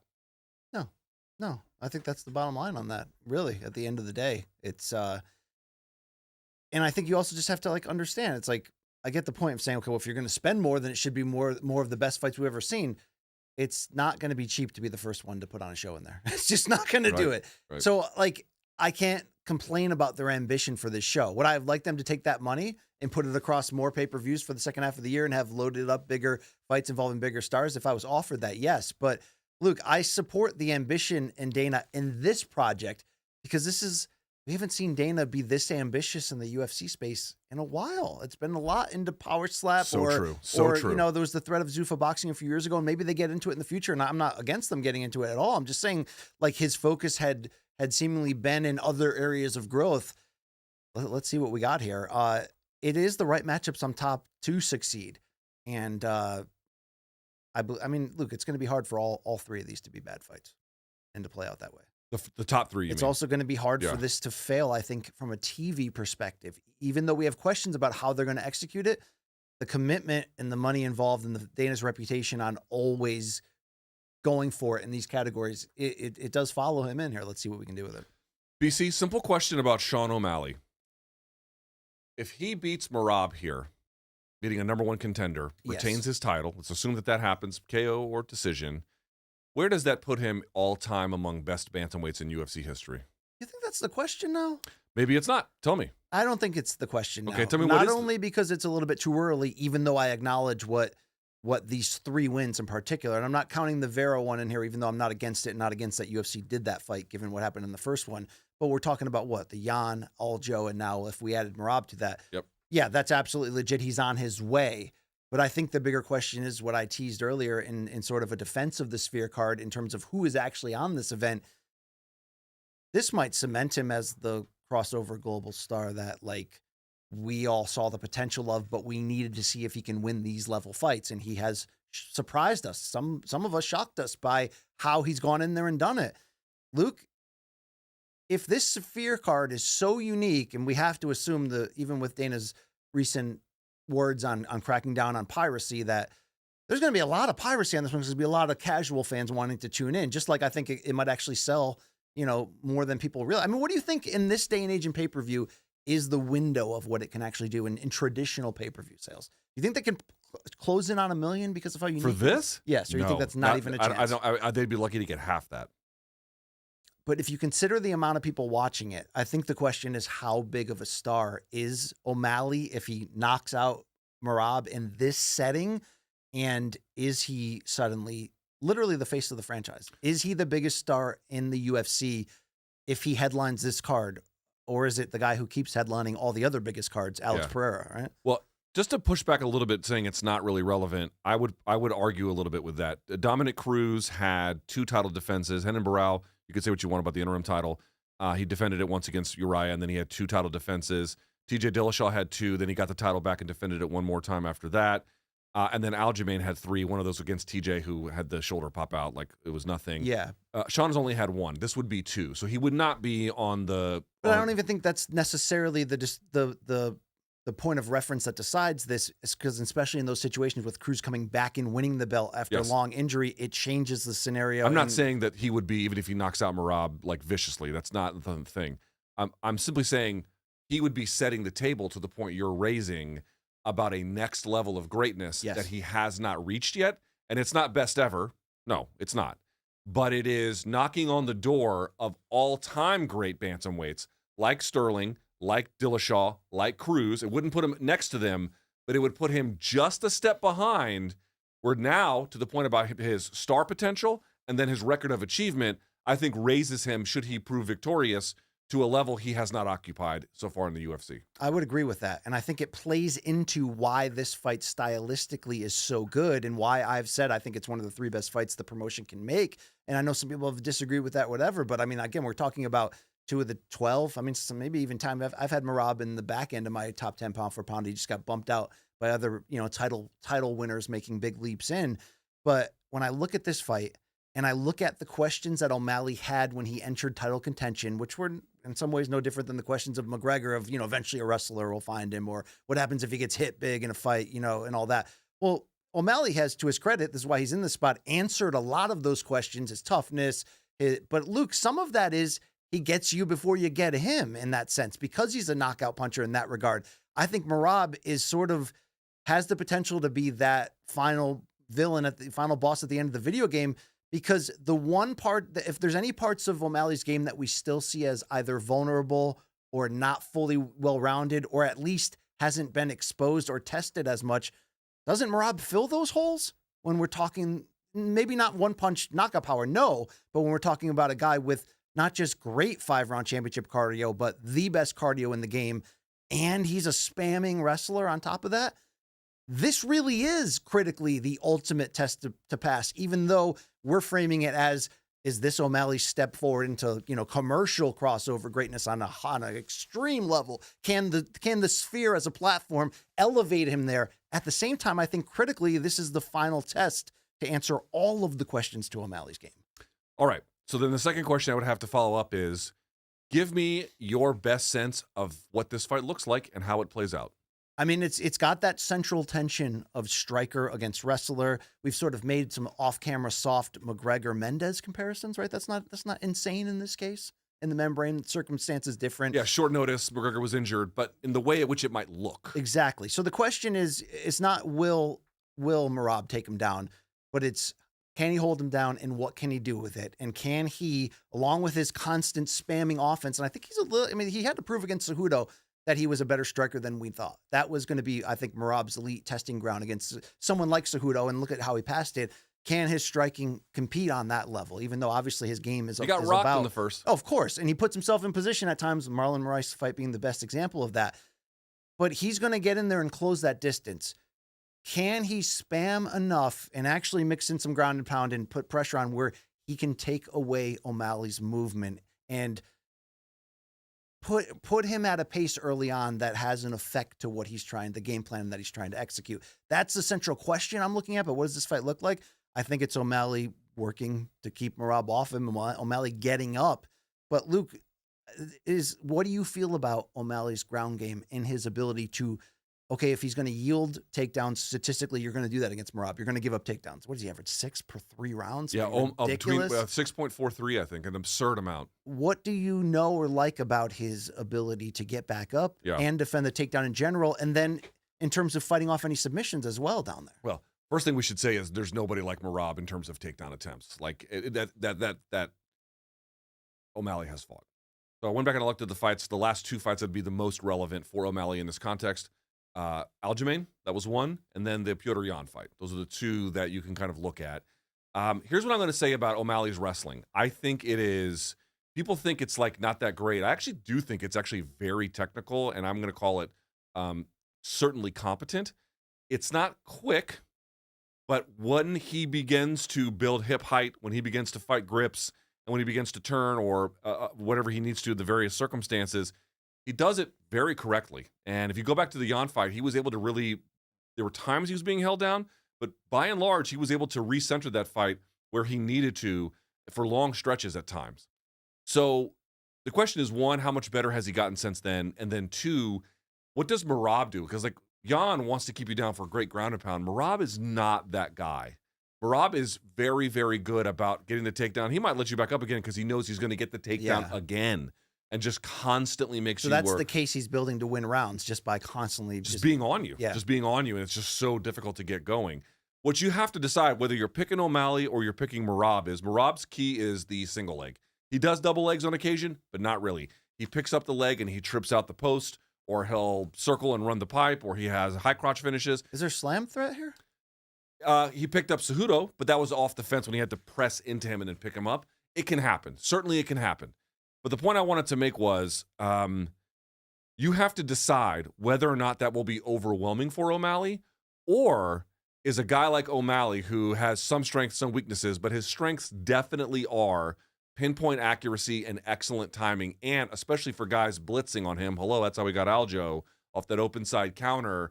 Is that ultimately going to be something that ends up costing him in the end? Because you look at the Yan versus O'Malley fight, and Yan was able to land some heavy blows on him late into that fight, but he's also able to close distance through other striking setups, whereas Merab is just kind of chucking shit at the wall and seeing what sticks half the time.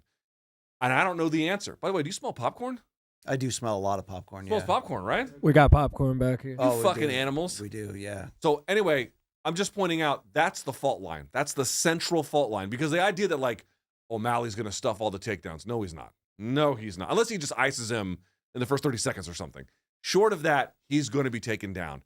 But the problem is O'Malley's takedown defense is not as good as Merab's takedowns in general. Sure. But on the other hand, Merab doesn't have great ground and pound and then will rush into position. What's going to give? I don't know. O'Malley is very poised. He doesn't break down. He doesn't fall apart. I mean, the Cheeto fight the first one would be the argument you could make, I guess, against that. How do you sort of look at that retroactively? Which one? The injury to the foot in the first Marlon Vera fight, and then the idea I think he redeemed himself. Yeah, I mean, there was a question about whether he was brittle, right? But he's fully turned that around against the level of opponents he's been fighting lately. Yeah. this should be the ultimate test of that, at least from a cardio and from the potential of what if he falls down a couple rounds standpoint of what if Merab can use the combination of the constant threat and the spam of the takedown mixed in with offense. But Luke, do we get there if O'Malley is fixed on the idea of sniping and making Merab pay for one of these shots? Because it may only take, one combination to one big combination to tame Merab, right? Or am I wrong? Or is Merab going to get knocked down, get back up like he did against Moraes and keep spamming? Can O'Malley discipline Merab's intentions and A game? Nobody can consistently with the jab and the threat of the right hand. You can't discipline Merab. He'll just ignore it. So either he'll overcome or he'll get stopped. But there's no like, oh, I'm gonna fight at a lesser gear. I don't think he knows how to do that. I mean, dead serious. Does he even know how to do that? I don't think that he does. Okay, I guess the one way this goes that I don't have the biggest stock in, am I fooling myself? And that's O'Malley by knockout in the second or third round, Luke. Are we overlooking the potential that O'Malley goes in there and puts a counter on him? And in a round and a half, Eddie Alvarez is him. Or is I think that would be somewhat unlikely. I do think Merab is just a handful, but and has certainly gotten better. And he could take a beating. He can take a beating as well. I mean, he's got a motor like nobody. And I think that partly is because he's got heart like nobody, too. The two work in tandem. He's insane, but he's endearingly insane. Yeah. He's lovably insane. Yeah. But that insanity of just being aggressive all the time, there's a point. This is the wrong fighter to be that aggressive with all the time. So, Luke, what are those negotiations like? Merab you're saying he's going for the single leg a lot of times, so he's not going to be showing his shot from far distance. But what kind of shots from O'Malley are the potential killers? These short counters as he's ducking in to grab the leg. I mean, we're going to need to see a kicking game from O'Malley. Yeah, he'll just listen. What Merab is very good about doing is just picking up the leg and then harassing your balance, making you move, tripping out the post, running something, and if you don't get it, he'll turn you over, force you to your hands. But this is what I mean. He doesn't take the back and hold it. He doesn't have substantial ground and pound. He's going to get the takedown.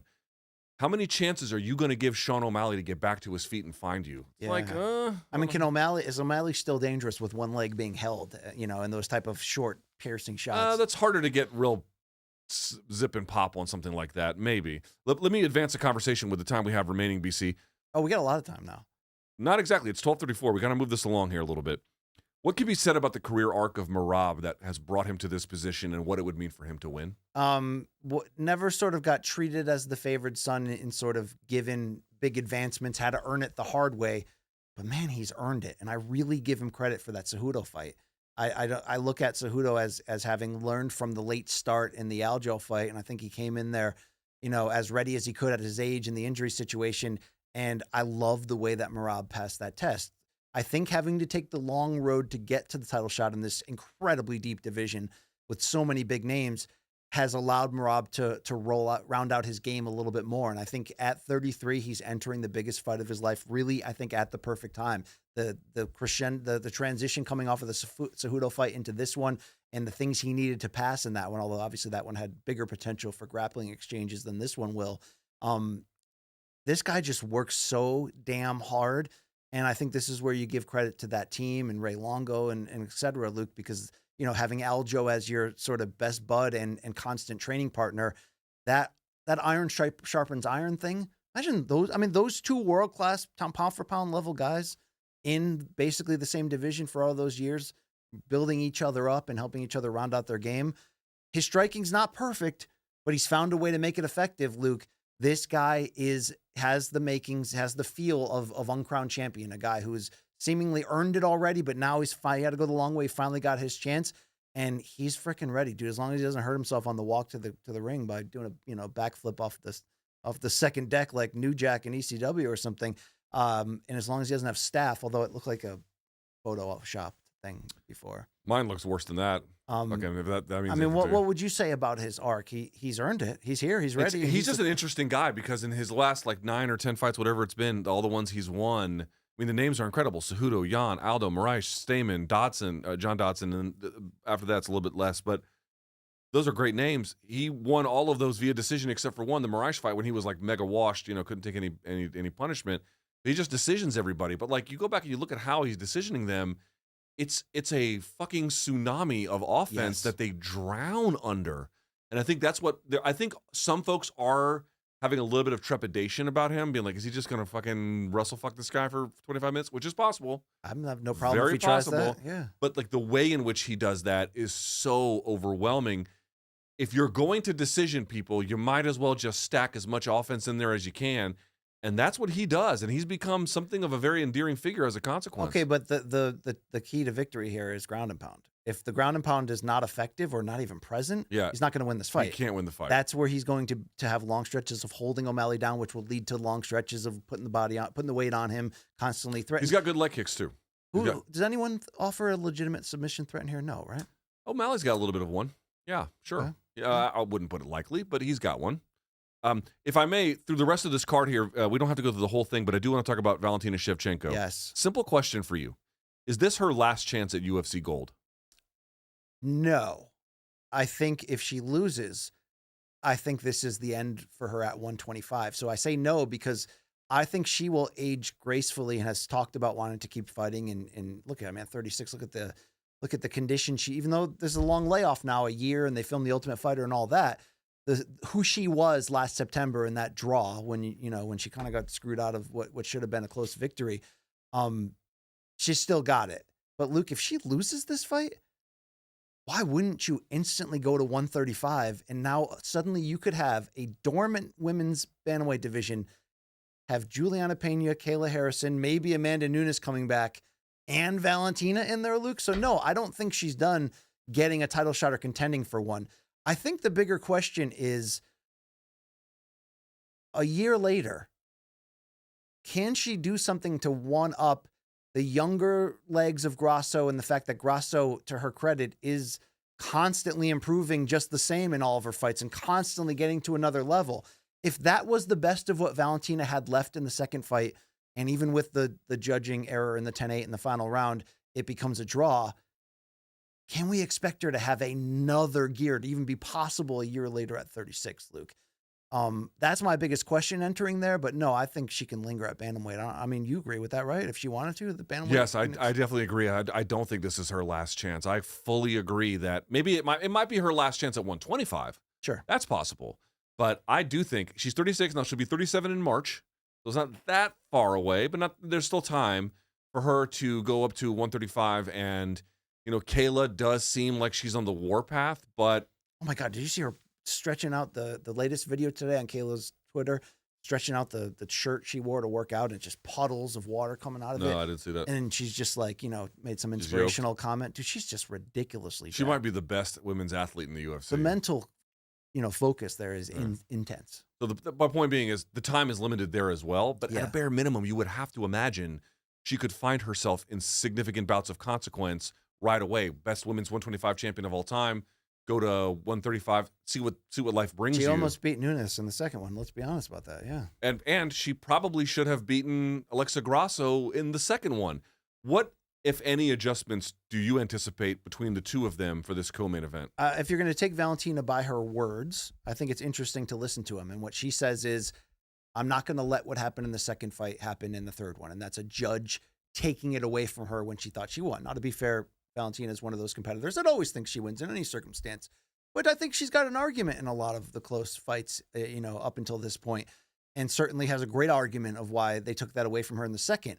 But Luke, by saying I'm not going to, let the judges play, is saying I'm going for the knockout. Will that alter her game in a significant way? Or is that in some way the answer to the question I threw to you a couple minutes ago of like, can she actually do any better than she did in the second one, given that she's now a year older? They had that extended break with the Ultimate Fighter in between. Grasso's probably only going to get better each fight at age 31. Her biggest weakness to this point has been wrestling and what to do underneath.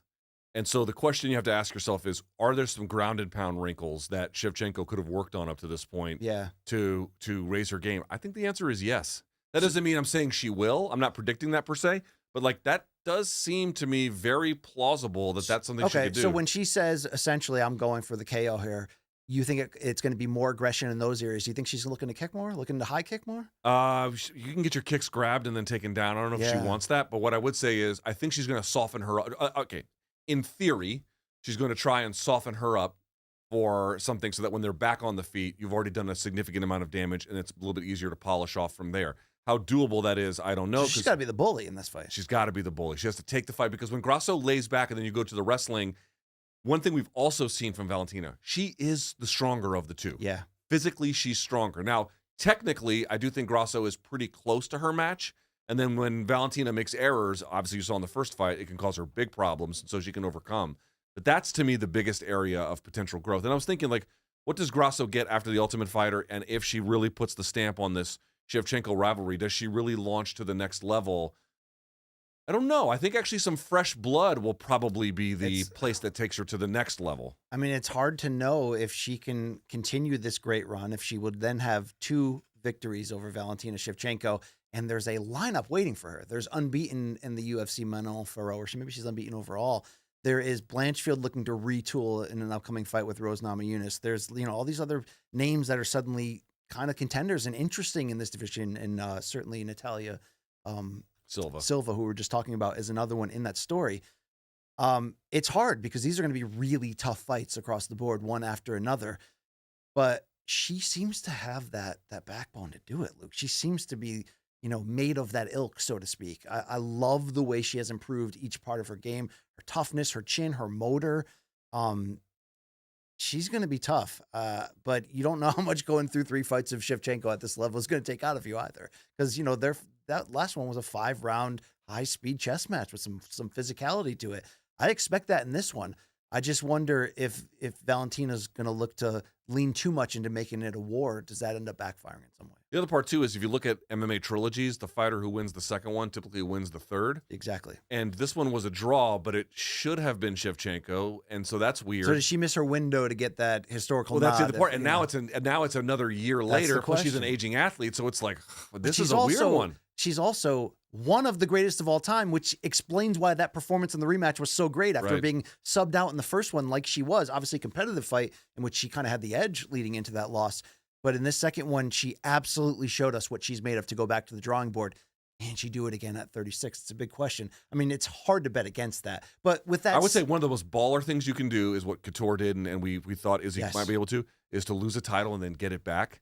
That is fucking hard to do, especially with how much time has elapsed between losing. That's some Ali and Holyfield shit when you talk about boxing. That's she's probably already going to go into the UFC Hall of Fame, but boy, that would put the stamp on that one very quickly if ever there was any doubt about it. Where are you leaning this fight? What is your gut telling you? We're not doing okay bet. You don't have to go to a Dead concert.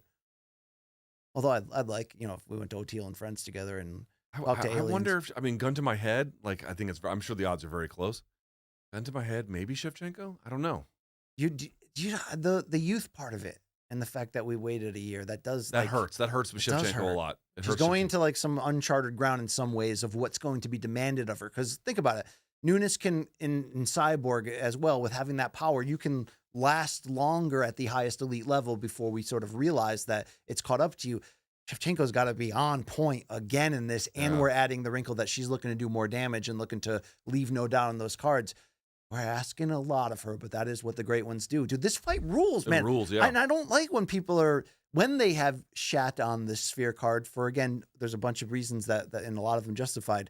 I don't like that they've made any slander against these fights that are on the top 2. Or some people I've heard said, a fight we don't need. How would we not need a trilogy in fairness, you've seen it twice. True, it's not but new.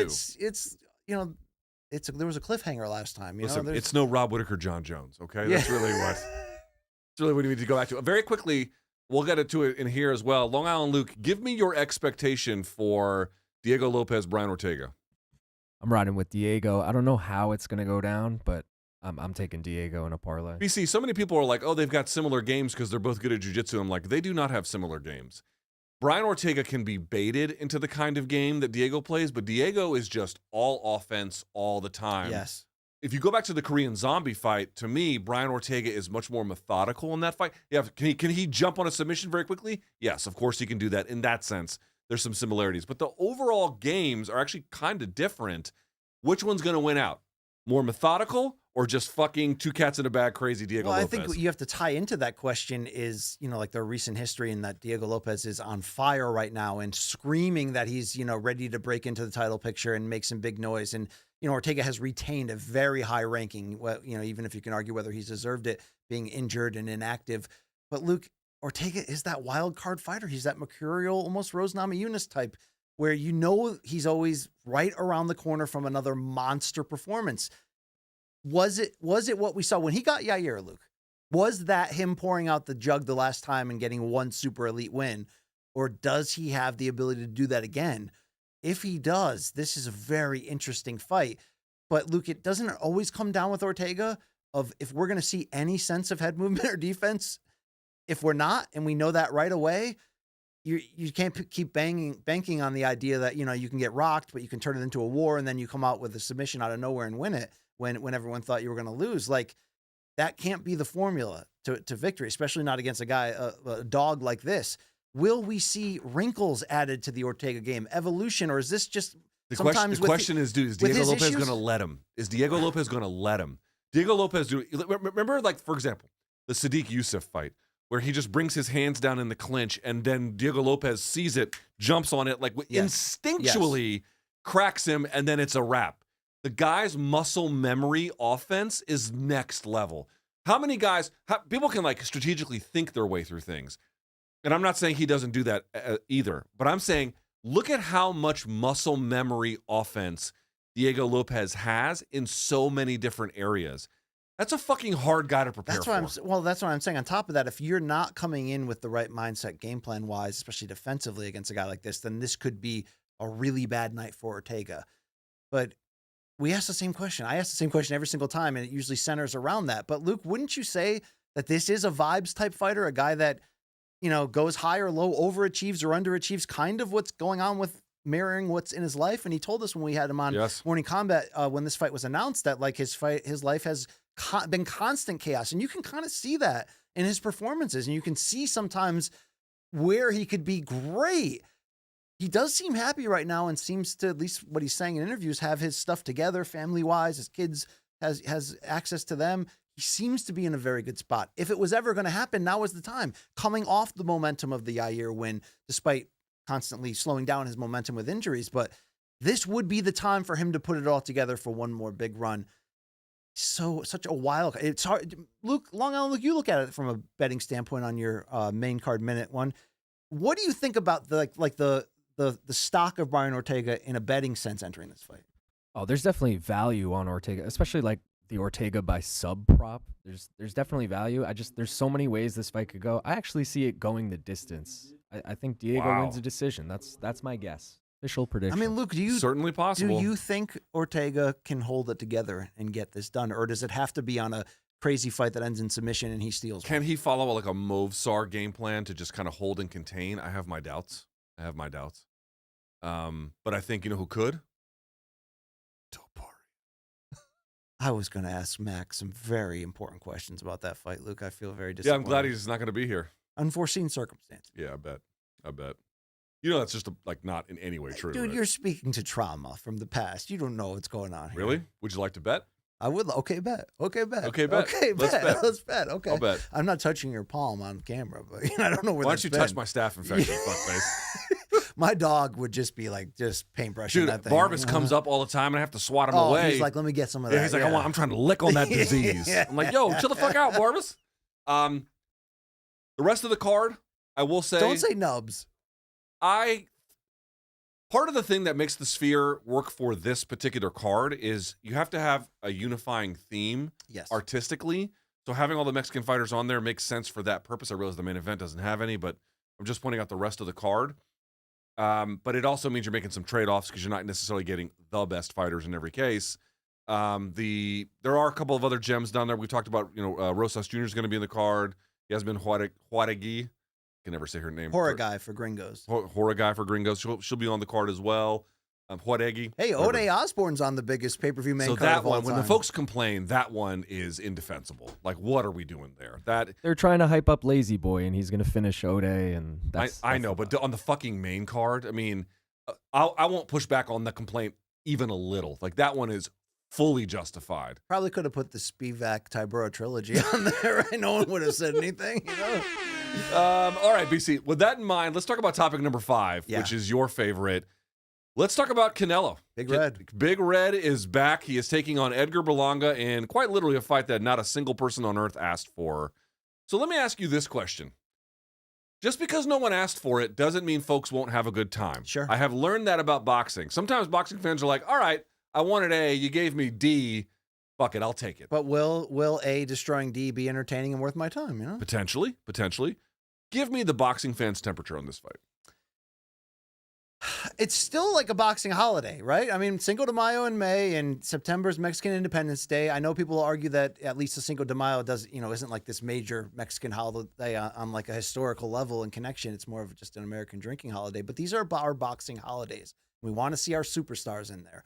So just getting Canelo back, it's good. But are people buying into the Mexico versus Puerto Rican element of this? I don't know. You can argue that. Did they want Benavidez or Morel? Yes, and they had a right to. But Canelo is calling the shots, and this is the fight for what it is. So now we've got to ask ourselves, what do we have here? Could this entertain us? Look, has Edgar Berlanga, despite an unbeaten record, has he beaten the sort of requisite guys that would show you enough to know exactly who he is and the chances he has in here? I think the question of that, the answer to that is no. But that does leave a little bit of a mystery, Luke. So what is that mystery? I will say that for what it's worth, I do like the way Berlanga has behaved in the build to this fight. He's been willing to trash talk. He's been standing his ground against, the attitude of a lot of people and the experts, which is you don't belong in this fight. Canelo just picked you, right? And that's why we're here.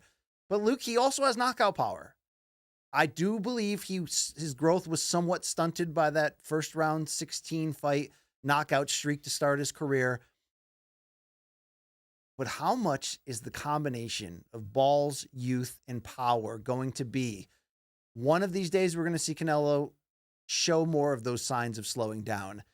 Is this a fight that Berlanga can come in, be hot-blooded, know that no one's giving him a chance, and is there a path, maybe not to victory in your eyes, Luke, but a path to respect, to establish his name, and to maybe throw some hands and make this a fun war? What is that potential to you? The boxing fans are saying, look, we're happy to see Canelo back. We're going to tune in and watch. This is one of our holidays, one of our majors. Let's see what this kid's balls equal to on fight night. Yeah, I don't buy any of this bullshit. I think this fight is a gigantic waste of everyone's time, and I don't think it's going to be competitive. I will say it could be fun. I do think it could be fun because I think Canelo's going to whoop up on him. Edgar Berlanga is going to leave a gazillion openings. And Canelo might take his time a little bit early, and I think Berlanga's probably going to come out and try and I'm going to teach him a lesson. I'm going to really take the fight to him. You got to fight like the bigger man. You got to lean on him. You got to play dirty. For sure, and I don't think laying back is going to do him any good. If you're Berlanga, what's your best hope? Take the fight to him and just see what happens. That's the best you can do because just waiting, I'm going to win rounds late. Okay, you're not. But I just think it's totally unrealistic to get a bunch of acclaim from the boxing community from this. I think it's totally unrealistic. He's going to come out and say things or do things that will impress us. He might win a round or two early. That's not out of the realm of possibility, but I don't think he makes it to round 10. I would be shocked. I would be surprised if he did. I want to see though what Berlanga can do with the pressure on him. Is this just your payday and you're then going to go, have a Chavez Jr. like decline and out of contention from this? Or is this your moment? That's strong. I don't know. Or is this your moment where win or lose and the odds are saying lose, but at least you're going to come out and show yourself. We're going to have to see him under fire here. We're going to have to see how quickly he can calibrate and calculate and make adjustments here.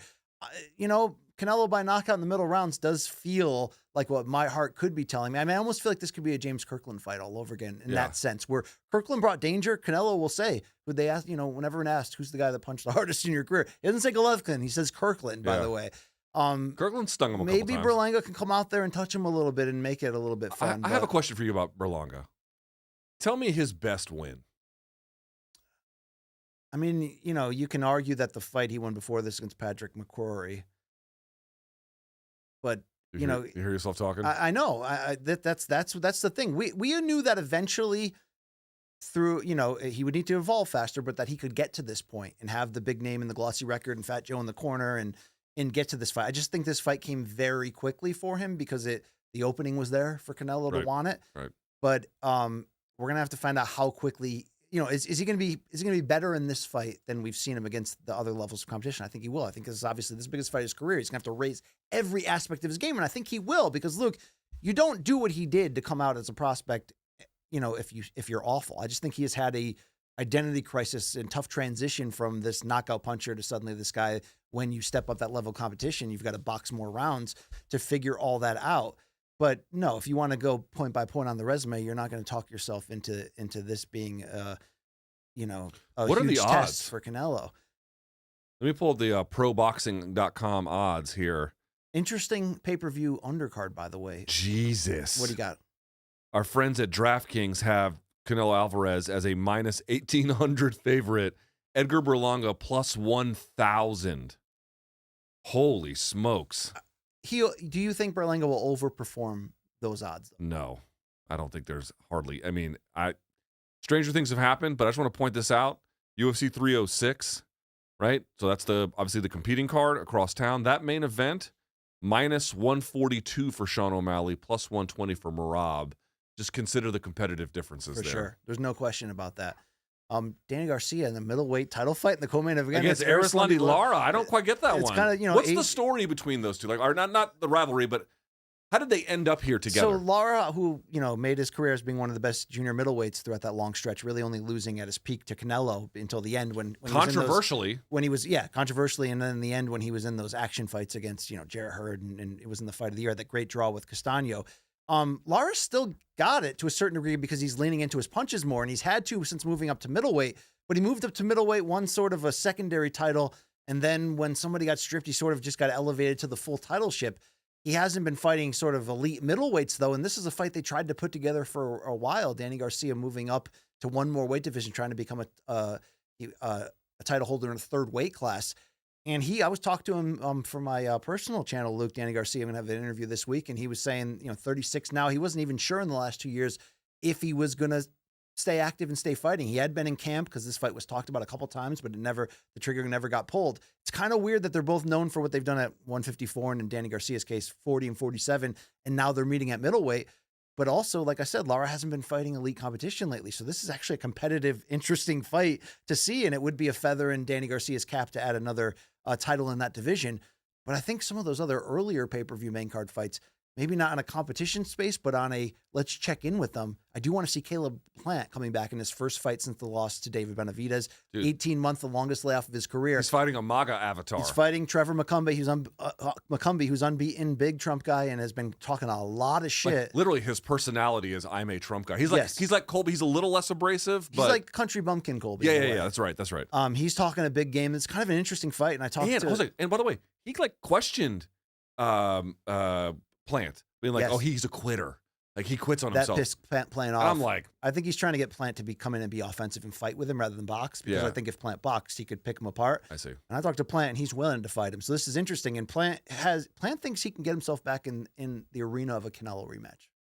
So it seems a little ambitious, but I was going to ask crazy. you related to that. If Canelo beats Berlanga, like the odds in our predictions tell you probably will happen. We'll find out what happens Saturday night.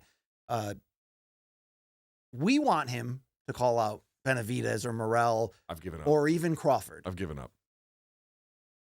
If he doesn't call, he doesn't have to call somebody out. He can just say, you can say whatever. I don't care. I'll fight anybody. That's what he always says. Is there a fight that we're not thinking about that he can go after that would slow down the Canelo's entering this transitional period of ducking these guys? Is there anyone else? I'm trying to think I don't know who that would be, but I'm just going to tell you this. I'm not declaring to you he won't fight any of those guys. In particular, Crawford, I know he's kind of wishy-washy about it. I'm not stating it's never going to happen. That's not my It's the only argument. fight Crawford wants, by the way. I understand. I talked to Bomac. He was like, it's that or nothing, When I asked about Teofimo, he's like, man, I don't care about that dude. I have given up hope waiting. So I'm not declaring that Canelo won't fight them or won't call them out. That's not what I'm saying, but I'm no longer waiting around for it. If it happens, I'm surprised and can't wait. I just don't know what he's going to call out if he doesn't. I would hope that. Would you be all right if he was like, all right, you guys want the Crawford fight? Let's do the damn Crawford fight. I would love that. Again, he's a Hall of Famer. He's been very generous with you and me. Yeah. I love Canelo. I hate this fight, but I love Canelo.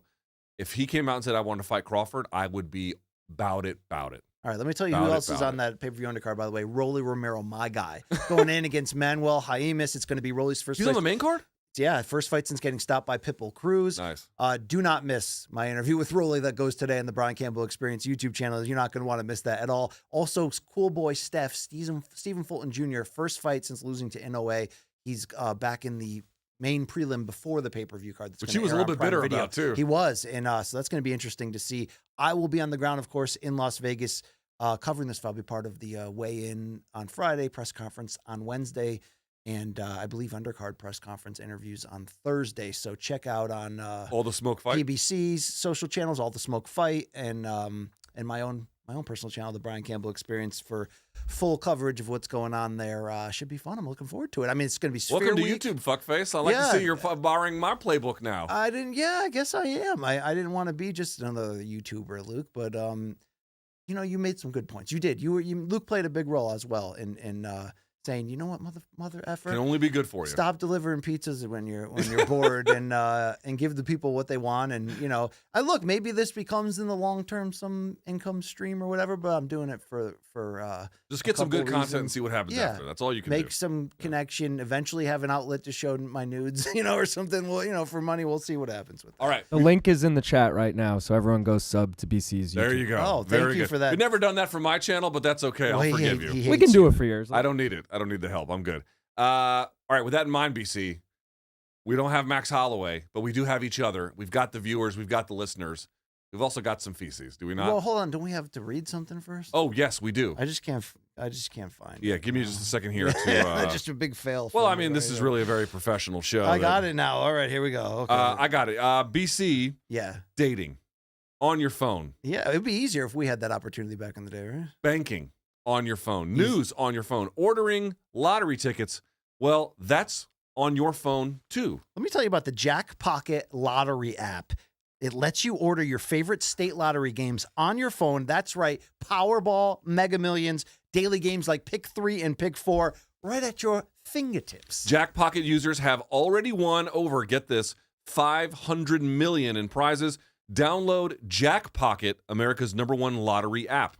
And also new customers using Jack Pocket, use our code COMBAT with a K for a free ticket on us. That's code COMBAT for a K for your first Mega Millions or Powerball ticket free. Gambling problem? Call 1-800-GAMBLER in NY. Call 877-8-HOPE-NY or text HOPE-NY. 18 or older, 19 plus in Nebraska, 21 plus in Arizona. Void where prohibited. Promo code required for $2 non-withdrawable credit. Terms at jackpocket.com/TOS/free-ticket-promo. All right. With that in mind, BC. Jack Pocket sounds like me in a high school class full of hot chicks. You know what I mean? Yeah. All right. All right. Hey, I scoured the globe on Sunday for the highs and lows, the good, the bad, the ugly, the in-between. And you're worried about me getting us canceled? Holy fuck. And beyond. This one's called Have You Seen This Shit?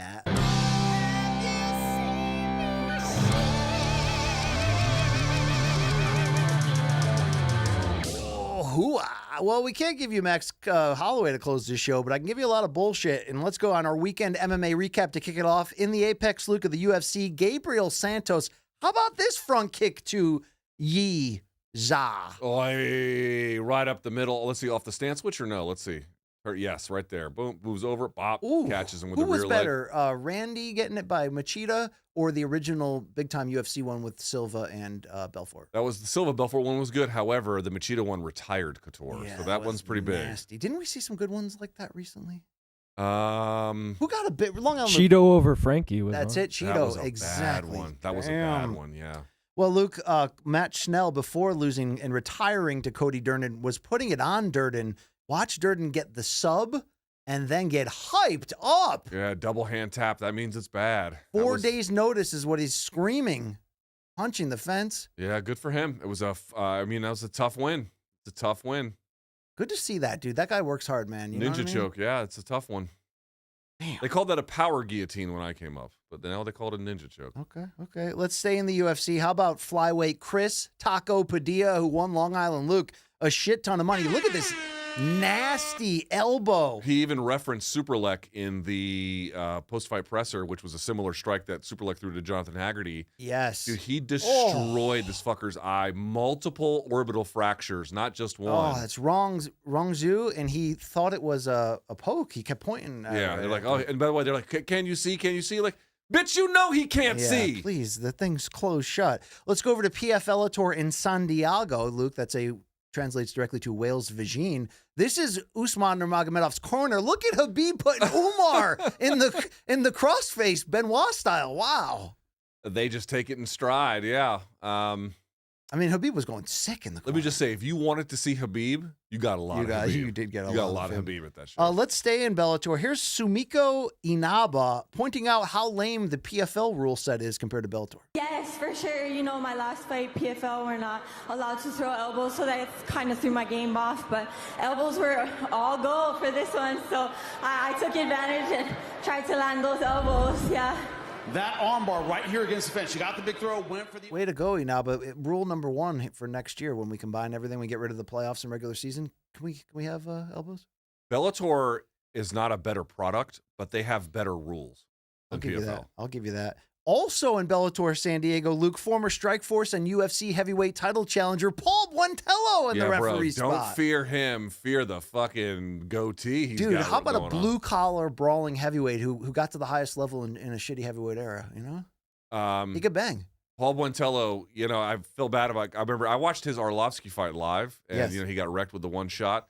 But Paul Buentello beat a lot of muscle-bound dudes who looked a lot better with their shirt off than him. Yes. This old bastard is tough as shoe leather. Dude, he could fight. Shouts to Paul Buentello. I loved him and Cabbage Correa. Dude, two absolute just dogs getting after it. BKFC went to Salt Lake City. How about the hardest hitter at 145? Jeremy Stevens bringing it right Power's there. the last thing to go. He might be old, but that dude's always had big power. Remember, he wrecked RDA in his debut in Indeed. UFC. Well, Luke, there's been a little bit of talk about him fighting Conor. Conor's the one been talking about it. Let's hear Jeremy talk about it. Utah, you guys are some great fucking fans, man. Hey, David Feldman said this is going to be a staple here. I would love to continue fighting here. And fuck Conor McGregor. Who wouldn't love to beat up their fucking boss, baby? I'm living a dream. You got to give him that. He is living the dream. Now, Conor's got 2 more UFC fights. Jake Paul went on a rant that that's the reason why we're not seeing Conor fight is because UFC's holding him for the next TV deal.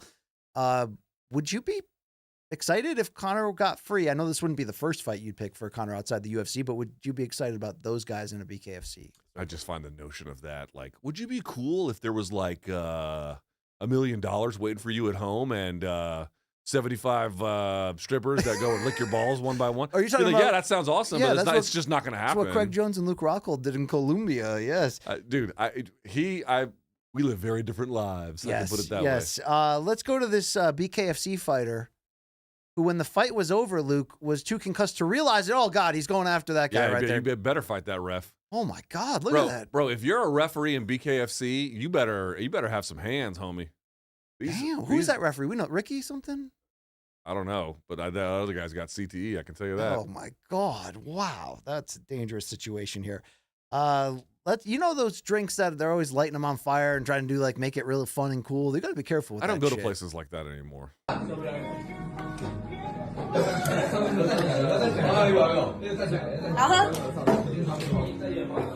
that crack?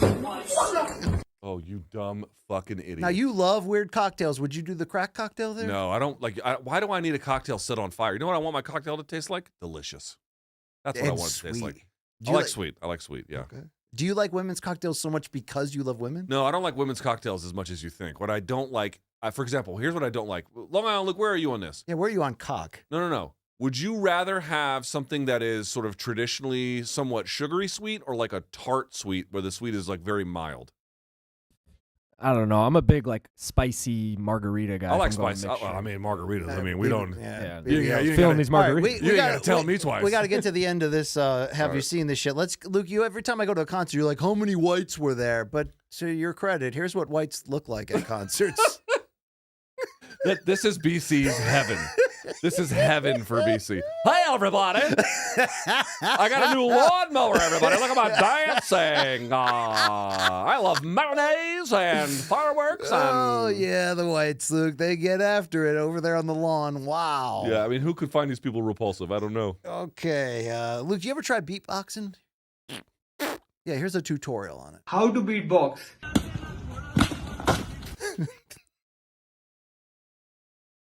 We deserve for fighters to just leave us hanging on air. Oh, We deserve it. People that did not grow up with Jerry Springer in the 1990s. They don't know. They don't know. They Let's don't show know. them. Let's show them. Lady, can you see out of those glasses? I can see your fat ass.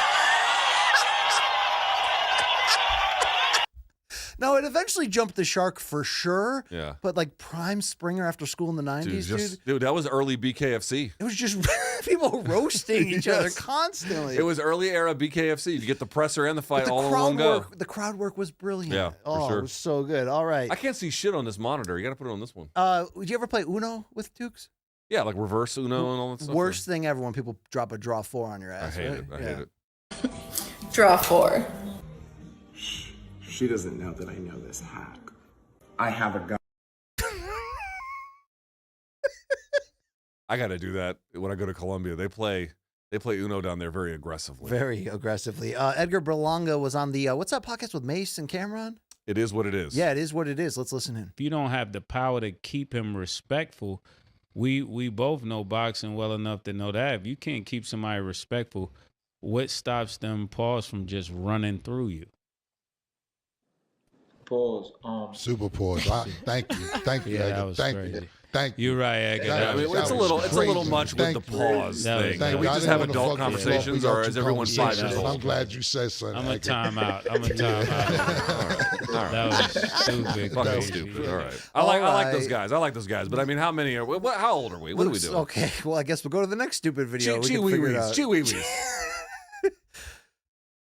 Oh no, ma'am. I have a feeling this is going to go bad. Yeah, this is not this. Bye, bitch. Yeah. Apparently, Luke is okay with this. Luke, you ever see a fight in a Home Depot? Almost got in one time. Oh, wow. Yeah. Let's get busy in this Burger King bathroom. But watch the gentleman in the white get bumped routinely by the lady behind him. Yeah, you got to have words with this one. Instead of words, he has actions, Luke. Okay. Big actions. Yo, what the fuck? Dude, what the fuck? Have you seen that ish, Luke? Dude, that's not a Home Depot. That's like a... That was It's like Costco or something. Dude, that's like 2 weeks in a row where you're like, hey, check out this domestic violence episode. I'm just eating my chicken bake. It's a double chunk chocolate cookie, Luke. Come on. Costco guys, we shoplift. Brian Ortega is coming back this weekend, Luke, and they say if you watch a man dance, you can imagine him.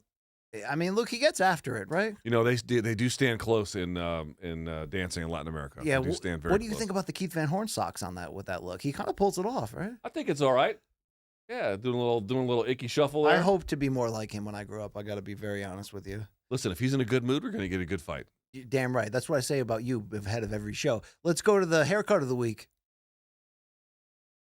Salvador Dali. That's amazing. That's art right there. That is actually fucking incredible. Yeah, that's so good. All right, Luke, people don't realize that growing up in the early 80s, this is what all of our meals were actually like. You know, because Dad was smoking a full pack next to you at the breakfast table, right? Do you remember the concept of like going to a Pizza Hut, sitting down? Oh, yeah. And half the restaurant being smoking, Oh. and then the other half being non-smoking, and there's no partition between them. And then your mom would get all mad and be like, I don't want to eat in the smoking. So then your dad be awkward and have to get you to move you just so you can get hit with more smoke because there's nothing separating. those were the days. Unbelievable. All right, let's smoke them if you got them, Luke. I don't know if this is a world record here. Let's get Guinness in.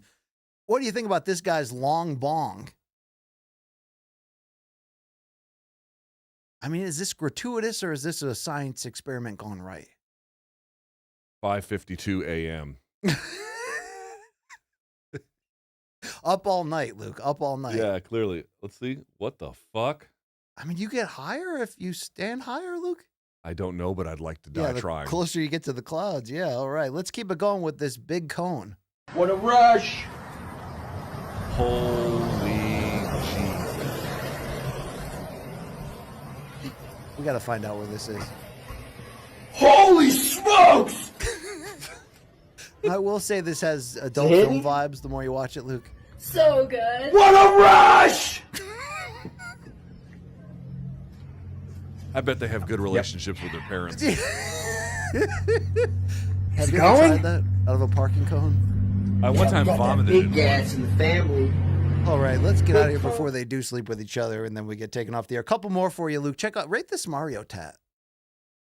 Cool tattoo until you realize that Mario will be jerking you off for the rest of your life. Yeah, that's a bad tattoo. All right, let's try bumper sticker of the week time. My kids have ADD, all different dads. Luke, do you ever have a talent show in your class and you had to come out and do something lame and everybody gave you some claps just to make you not feel bad? I think so. Let's watch this kid.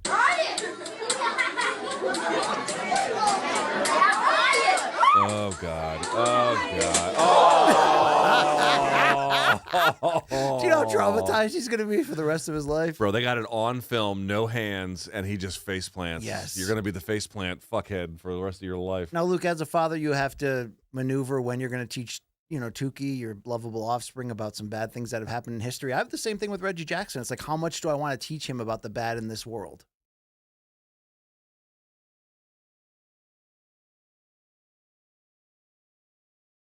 What is he watching? A tragedy, Luke. But you see how quickly he popped up? Was that 9/11? That's the 9/11 cat. Yeah, you got to tune into what's going on Instagram there.